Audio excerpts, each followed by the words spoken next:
Item ಯಾವುದೇ ಇರಲಿ try ಮಾಡಿ ಆಚಿ ಚಿಕನ್ ಮಸಾಲಾ. ಆಚಿ ಚಿಕನ್ ಮಸಾಲಾ.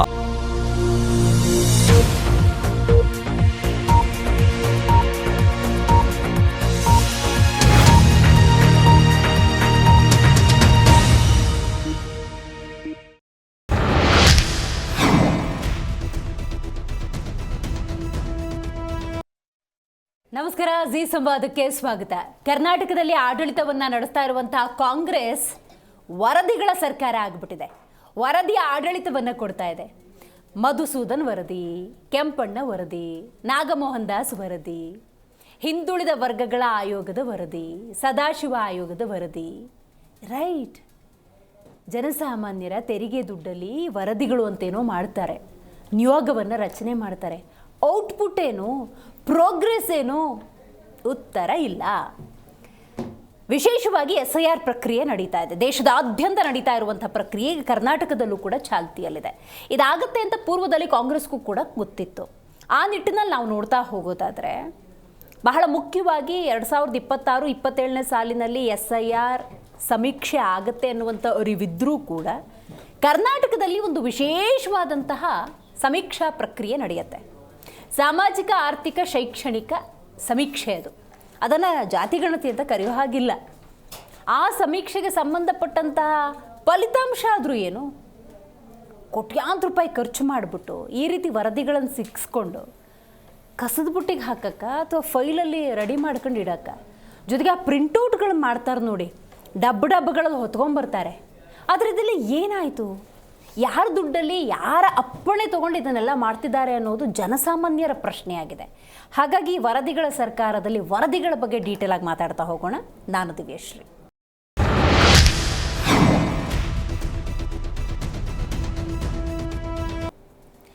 ರಾಜ್ಯದಲ್ಲಿ ಮತ್ತೆ ಜಾತಿ ಗಣತಿಯ ಸದ್ದು ಗದ್ದಲ ಹೆಚ್ಚಾಗಿದೆ. BJPಯವರ ಗದ್ದಲವನ್ನು ಸ್ಟಾರ್ಟ್ ಮಾಡಿರೋದು ಅಂತ ಹೇಳಬಹುದು. ಯಾಕೆ ಅಂತ ಹೇಳಿದ್ರೆ ಇವತ್ತು ಅದನ್ನು ಪ್ರಸ್ತಾಪ ಮಾಡಿದ್ದಾರೆ, ಹಾಗಾಗಿ ಆ ಸದ್ದು ಗದ್ದಲ ಅಂತ ನಾನು ಉಲ್ಲೇಖ ಮಾಡ್ತಾ ಇದ್ದೀನಿ.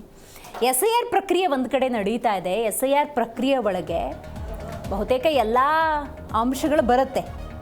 ಇದು ಜನಗಣತಿ ಅಥವಾ ವೋಟಿಂಗ್ ವಿಚಾರ ಆಗಿದ್ರೂ ಕೂಡ ಸಂಪೂರ್ಣ ಮಾಹಿತಿ ಅನ್ನೋದು ಲಭ್ಯ ಆಗುತ್ತೆ.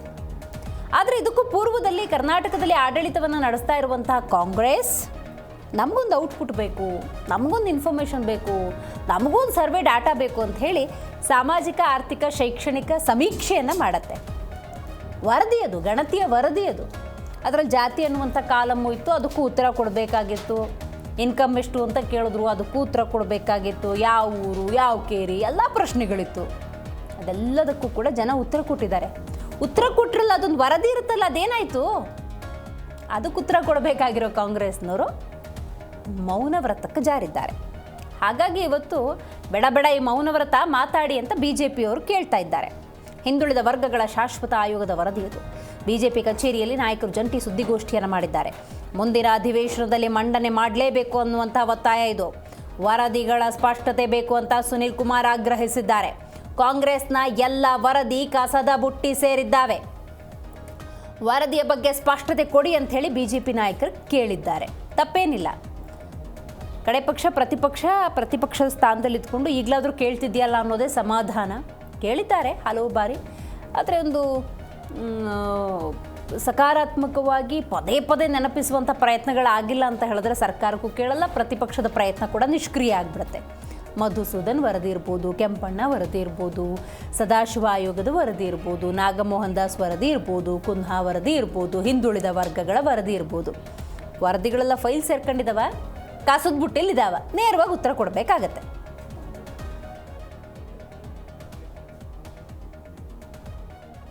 BJP ನಾಯಕರು ಸುನೀಲ್ ಕುಮಾರ್ ಇದ್ರ ಬಗ್ಗೆ ಮಾತಾಡಿದ್ದಾರೆ, ಬನ್ನಿ ಕೇಳೋಣ. OBC ಅನ್ನುವಂಥ ಸಂಗತಿಗಳನ್ನು ಮುಂದಿಡ್ತಾ ಪ್ರತಿ ಬಾರಿ ಕರ್ನಾಟಕದ ಹಿಂದುಳಿದ ವರ್ಗದವರಿಗೆ ಕಾಂಗ್ರೆಸ್ ಸರ್ಕಾರ ನಿರಂತರವಾಗಿ ಅನ್ಯಾಯವನ್ನು ಮಾಡ್ತಾನೆ ಬಂದಿದೆ. ಸುಮಾರು 450 ಕೋಟಿ ರೂಪಾಯಿಗಿಂತಲೂ ಹೆಚ್ಚು ಹಣವನ್ನು ಖರ್ಚು ಮಾಡಿ ರಾಜ್ಯದ ಹಿಂದುಳಿದ ಶೈಕ್ಷಣಿಕ ಮತ್ತು ಆರ್ಥಿಕ ಸಮೀಕ್ಷೆಯನ್ನು ಮಾಡ್ತೀವಿ ಅಂತೇಳಿ ಭಾಳ ದೊಡ್ಡ ಪ್ರಚಾರವನ್ನು ತೆಗೆದುಕೊಂಡು ರಚಿಸಿದಂಥ ಮಧುಸೂದನ್ ಆಯೋಗದ ವರದಿಯನ್ನು ಕಾಂಗ್ರೆಸ್ ಸರ್ಕಾರ ಏನು ಮಾಡಿದೆ ಎನ್ನುವಂಥದ್ದು ಇವತ್ತಿನ ತನಕ ಸ್ಪಷ್ಟ ಆಗಲಿಲ್ಲ. ಇಡೀ ವರದಿಯ ಬಗ್ಗೆ ರಾಜ್ಯ ಸರ್ಕಾರ ರಾಜ್ಯದ ಜನರನ್ನು ಕತ್ತಲೆಯಲ್ಲಿಟ್ಟಿದ್ದಾರೆ. ವರದಿಯನ್ನು ತರಾತುರಿಯಲ್ಲೇ ಮಾಡಬೇಕು ಅನ್ನುವಂಥ ಸೂಚನೆಯನ್ನು 2025 ಸೆಪ್ಟೆಂಬರ್ನಲ್ಲಿ ಮುಖ್ಯಮಂತ್ರಿಗಳು ಕೊಟ್ಟಿದ್ದರು. BJP ಅವತ್ತು ತಾತ್ವಿಕವಾಗಿ ಅದಕ್ಕೆ ನಾವು ಪ್ರತಿರೋಧವನ್ನು ವ್ಯಕ್ತ ಮಾಡಿದ್ವಿ. ಕೇಂದ್ರದಲ್ಲಿ ಜಾತಿ ಗಣತಿಯನ್ನು ಮಾಡ್ತಾ ಇದ್ದಾರೆ, ನೀವು ಯಾಕೆ ತರಾತುರಿನಲ್ಲಿ ಮಾಡ್ತೀರಿ ಅಂತ. ಆಗ ಅವತ್ತಿನ ಮುಖ್ಯಮಂತ್ರಿಗಳು ಹೇಳಿದ್ದು 3 ತಿಂಗಳ ಒಳಗೆ ಇವತ್ತಿನ ತಂತ್ರಜ್ಞಾನವನ್ನು ಬಳಸಿಕೊಂಡು ನಾವು ಈ ವರದಿಯನ್ನು ತೆಗೆದುಕೊಳ್ತೇವೆ, 3 ತಿಂಗಳು ಸಾಕು ಅನ್ನುವಂಥದ್ದನ್ನು ಅವ್ರು ಹೇಳಿದರು. ಸೆಪ್ಟೆಂಬರ್ನಲ್ಲಿ ಆರಂಭವಾದಂಥ ಈ ವರದಿ ಅಕ್ಟೋಬರ್ 31ನೇ ತಾರೀಕು ವರದಿ ಪೂರ್ಣಗೊಂಡರೂ ಕೂಡ ಇವತ್ತು ಜುಲೈನಲ್ಲಿ ನಾವು ಇದ್ದೇವೆ.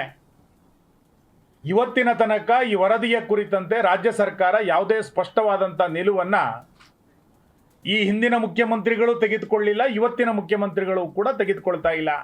ನಾನು ನೂತನ ಮುಖ್ಯಮಂತ್ರಿಗಳಿಗೆ ಕೇಳಲಿಕ್ಕೆ ಇಚ್ಛೆ ಪಡ್ತೇನೆ, ಮಧುಸೂದನ್ ನಾಯ್ಕ್ ವರದಿಯನ್ನು ಮುಂದಿನ ವಿಧಾನಸಭಾ ಅಧಿವೇಶನದಲ್ಲಿ ಮಂಡಿಸಿ, ಇದನ್ನು ಚರ್ಚೆ ಮಾಡಲಿಕ್ಕೆ ನಾವು ತಯಾರಿದ್ದೇವೆ. ಸುಮಾರು 450ಕ್ಕೂ ಹೆಚ್ಚು ಕೋಟಿ ಹಣವನ್ನು, ರಾಜ್ಯದ ಜನರ ತೆರಿಗೆ ಹಣವನ್ನು ಖರ್ಚು ಮಾಡಿದಂಥ ಈ ವರದಿಯನ್ನು ಕತ್ತಲಲ್ಲಿಡುವಂಥದ್ದು ಸರಿಯಲ್ಲ. ತಕ್ಷಣ ಈ ವರದಿಯ ಕುರಿತಂತೆ ರಾಜ್ಯ ಸರ್ಕಾರ ತನ್ನ ನಿಲುವನ್ನು ಸ್ಪಷ್ಟಪಡಿಸಬೇಕು.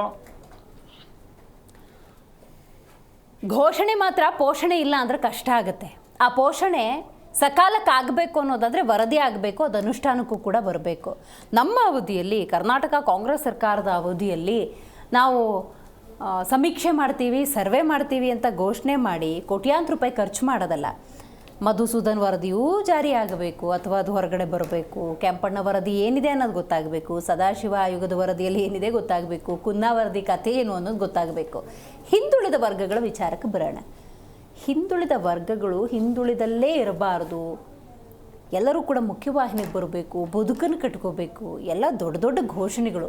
ವಾಸ್ತವದಲ್ಲಿ ನಾವು ನೋಡ್ತಾ ಹೋಗೋದಾದರೆ ಅಂಥ ಒಂದು ಪರಿಸ್ಥಿತಿ ಇದೆಯಾ ಅನ್ನುವಂಥ ಪ್ರಶ್ನೆ ಉದ್ಭವಿಸುತ್ತೆ. ಯಾಕೆ ಈ ವಿಚಾರವನ್ನು ಪ್ರಸ್ತಾಪ ಮಾಡ್ತಿದ್ದೀನಿ ಅಂತ ಹೇಳಿದ್ರೆ, 150 ಕೋಟಿಗೂ ಅಧಿಕ ವೆಚ್ಚವನ್ನು ಮಾಡಿ ಮೊದಲೇ ಒಂದು ಸಮೀಕ್ಷೆ ಆಗಿರುತ್ತಿದ್ರಲ್ಲಿ ಅದು ಸರಿಯಿಲ್ಲ ಅಂಥೇಳಿ ಪ್ರತಿಪಕ್ಷಗಳು ಒತ್ತಾಯ ಮಾಡಿದಾಗ ಅದನ್ನು ಸರಿ ಮಾಡಬೇಕು ಅಂತ ಹೈಕಮಾಂಡ್ ಮಟ್ಟದಲ್ಲಿ ಮಾತಾಡಿ ಮತ್ತೆ ಮಾಡ್ತಾರೆ ಈ ವರದಿಯನ್ನು, ಮತ್ತೆ ಈ ಸರ್ವೆ ಮಾಡ್ತಾರೆ. 450 ಕೋಟಿ ಖರ್ಚು, ಕಡಿಮೆ ಖರ್ಚು ಮಾಡಿದ್ದಾರೆ. ಜನರ ತೆರಿಗೆ ದುಡ್ಡದು, ಜನ ಕೇಳಿದರೆ ಇದನ್ನು ಕಡೆ ಪಕ್ಷ ಕೇಳಿದ್ರು ಅಂತಲೇ ಇಟ್ಕೊಳ್ಳೋಣ. ಸರಿಯಾಗಿ ಮಾಡಬೇಕಲ್ಲ, ಸರಿಯಾಗಿ ಮಾಡಿದ್ದು ವರದಿ ಬರಬೇಕಲ್ಲ, ವರದಿ ಅನುಷ್ಠಾನ ಆಗಬೇಕಲ್ಲ, ಯಾಕಾಗ್ತಿಲ್ಲ ಅನ್ನೋದೇ ಸದ್ಯದ ಪ್ರಶ್ನೆ. ಈ ಬಗ್ಗೆ ಮಾತಾಡಲಿಕ್ಕೆ ಮೊದಲನೇದಾಗಿ ನಮ್ಮ ಕಾರ್ಯಕ್ರಮದಲ್ಲಿ ಕಾಂಗ್ರೆಸ್ ವಕ್ತಾರರಾಗಿರುವಂಥ ಮಹಂತೇಶ್ ಹಟ್ಟಿ ಅವರಿದ್ದಾರೆ. ನಮಸ್ಕಾರ. ನಮಸ್ಕಾರ. JDS ವಕ್ತಾರರು ಉಮೇಶ್ ಅವರಿದ್ದಾರೆ. ನಮಸ್ಕಾರ. BJP ವಕ್ತಾರರು ಯದುಕುಮಾರ್ ಗೌಡ್ರಿದ್ದಾರೆ. ನಮಸ್ಕಾರ. ನಮಸ್ತೆ. ಮಹಂತೇಶ್ ಹಟ್ಟಿ ಅವರೇ, ನೀವು ಹೇಳಬೇಕು, ಘೋಷಣೆ ಮಾತ್ರ ಪೋಷಣೆ ಇಲ್ಲ ಅನ್ನುವಂಥ ಪರಿಸ್ಥಿತಿಯಾಗಿದೆ. ವರದಿಗಳ ಹೆಸರು ಭಾಳ ಚೆನ್ನಾಗಿದ್ದಾವೆ ಕೇಳ್ಕೊಳ್ಳೋಕ್ಕೆ. ಈ ವರದಿ ಒಂದು ಬಂದ್ಬಿಡುತ್ತೆ, ಮುಂದಿನ ದಿನಗಳಲ್ಲಿ ಅನುಷ್ಠಾನ ಆಗುತ್ತೆ, ಬದುಕು ಬಂಗಾರ ಆಗುತ್ತೆ, ಈ ರೀತಿ ಆಸೆ ಇಟ್ಕೊಂಡು ಇನ್ನೆಷ್ಟು ವರ್ಷ ಜನ ಕಾಯಬೇಕು ಅಂತ ಹೇಳಿ. ಯಾಕಂದರೆ ವರದಿಯಾಗಿ ಉಳ್ಕೊಂಡಿದ್ದಾವೆ. ಕಸದ ಬುಟ್ಟಿಲಿದೆಯಾ, ಮಿನಿಸ್ಟ್ರುಗಳ ಟೇಬಲ್ ಮೇಲಿದೆಯಾ, ಅಥವಾ ಅನುಷ್ಠಾನಕ್ಕೆ ಬರೋದಕ್ಕೆ ಏನಾದರೂ ಕ್ರಮ ತಗೋತಿದ್ದೀರಾ? ನೋಡಿ ಮೇಡಮ್, ಕಾಂಗ್ರೆಸ್ ಪಕ್ಷ ಸರ್ವ ಜನಾಂಗದ ಶಾಂತಿಯ ತೋಟ.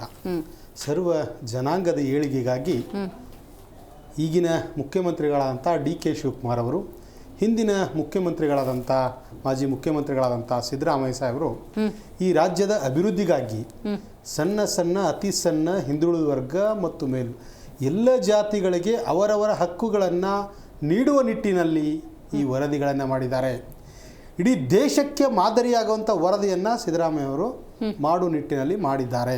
ಆದರೆ ಆ ವರದಿಗಳನ್ನು ಅಪ್ಲಿಪ್ ಮಾಡಲಿಕ್ಕೆ ಎಷ್ಟೋ ಸಾಧ್ಯತೆಗಳು ನಡಿಬೇಕು, ಅದು ನಡೀತಾ ಇದೆ. ಈಗ DK ಶಿವಕುಮಾರ್ ಸಾಹೇಬ್ರವ್ರು ಬಂದು 1 ತಿಂಗಳಾಯಿತು. ಅವರೂ ಸಹ ಸ್ಪಷ್ಟಪಡಿಸಿದ್ದಾರೆ, ಯಾರು ಏನೇ ಹೇಳಿ BJPಯವರು ವಿರೋಧ ಪಕ್ಷವಾಗಿ ಮಾತಾಡಿಕ್ಕೆ ಅವ್ರ ಹಕ್ಕಿದೆ ಹೇಳಿ, ಆದರೆ ಕಾಂಗ್ರೆಸ್ ಪಕ್ಷದ ತತ್ವ ಸಿದ್ಧಾಂತಗಳಲ್ಲಿ ಎಲ್ಲ ವರ್ಗಗಳನ್ನು, ಎಲ್ಲ ವರದಿಗಳನ್ನು ಸಂಪೂರ್ಣವಾಗಿ ಜಾರಿ ಮಾಡಬೇಕಾಗಿದ್ದು ಅದು ಕಾಂಗ್ರೆಸ್ಸಿಂದ ಮಾತ್ರ ಸಾಧ್ಯ, ಉಳಿದವರಿಂದ ಸಾಧ್ಯವಿಲ್ಲ. ಅವ್ರು ಕೇಳಿ, ಸುನಿಲ್ ಕುಮಾರ್ ಅವರು ಕೇಳೋದ್ರಲ್ಲಿ ಅರ್ಥ ಇದೆ. ವಿರೋಧ ಪಕ್ಷವಾಗಿ ಈ ರಾಜ್ಯದ ಅಭಿವೃದ್ಧಿಗಾಗಿ ಹಿಂದುಳಿದ ವರ್ಗ ಕೆಂಪಣ್ಣ ವರದಿ ಆಗಿರ್ಬೋದು, ನಾಗಮೋಹನ್ ದಾಸ್ ವರದಿ ಆಗಿರ್ಬೋದು, ಕಾಂತರಾಜ್ ವರದಿ ಬಗ್ಗೆ ಕೇಳಿದ್ದಾರೆ. ಅದಕ್ಕೆ ನಾವು ಸ್ಪಷ್ಟತೆ ನಮ್ಮ ಹತ್ರ ಇದೆ, ಅದನ್ನು ಸ್ಪಷ್ಟಪಡಿಸ್ತೇವೆ. ಈಗ ಬಂದು 1 ತಿಂಗಳಾಗಿದೆ, ಆದರೆ ಬರುವಂಥ ಇನ್ನೂ 2-3 ಕ್ಯಾಬಿನೆಟ್ಗಳಲ್ಲಿ ಈ ವರದಿಯನ್ನು ಅದು ವಿಶೇಷವಾಗಿ ಈ ರಾಜ್ಯದ ಜನತೆಗೆ ಅನುಕೂಲವಾಗುವ ನಿಟ್ಟಿನಲ್ಲಿ ಈ ರಾಜ್ಯದ ಹಿಂದುಳಿದ ವರ್ಗ, ದೀನ ದಲಿತರ ಬಗ್ಗೆ ಇದ್ದಾರೆ ಏನು ಆಗಬೇಕಾಗಿದೆ ಆ ವರದಿಯನ್ನು ಸಂಪೂರ್ಣವಾಗಿ ಅವರಿಗೆ ನೀಡುವ ನಿಟ್ಟಿನಲ್ಲಿ ಈ ವರದಿ ತಯಾರಾಗಿದ್ದಾವೆ. ಈ ವರದಿ ಪುಂಡಾಟಿಕ್ಕಲ್ಲ, ಸುಮ್ಮನೆ ಪೇಪರ್ಗಳಿಗಲ್ಲ.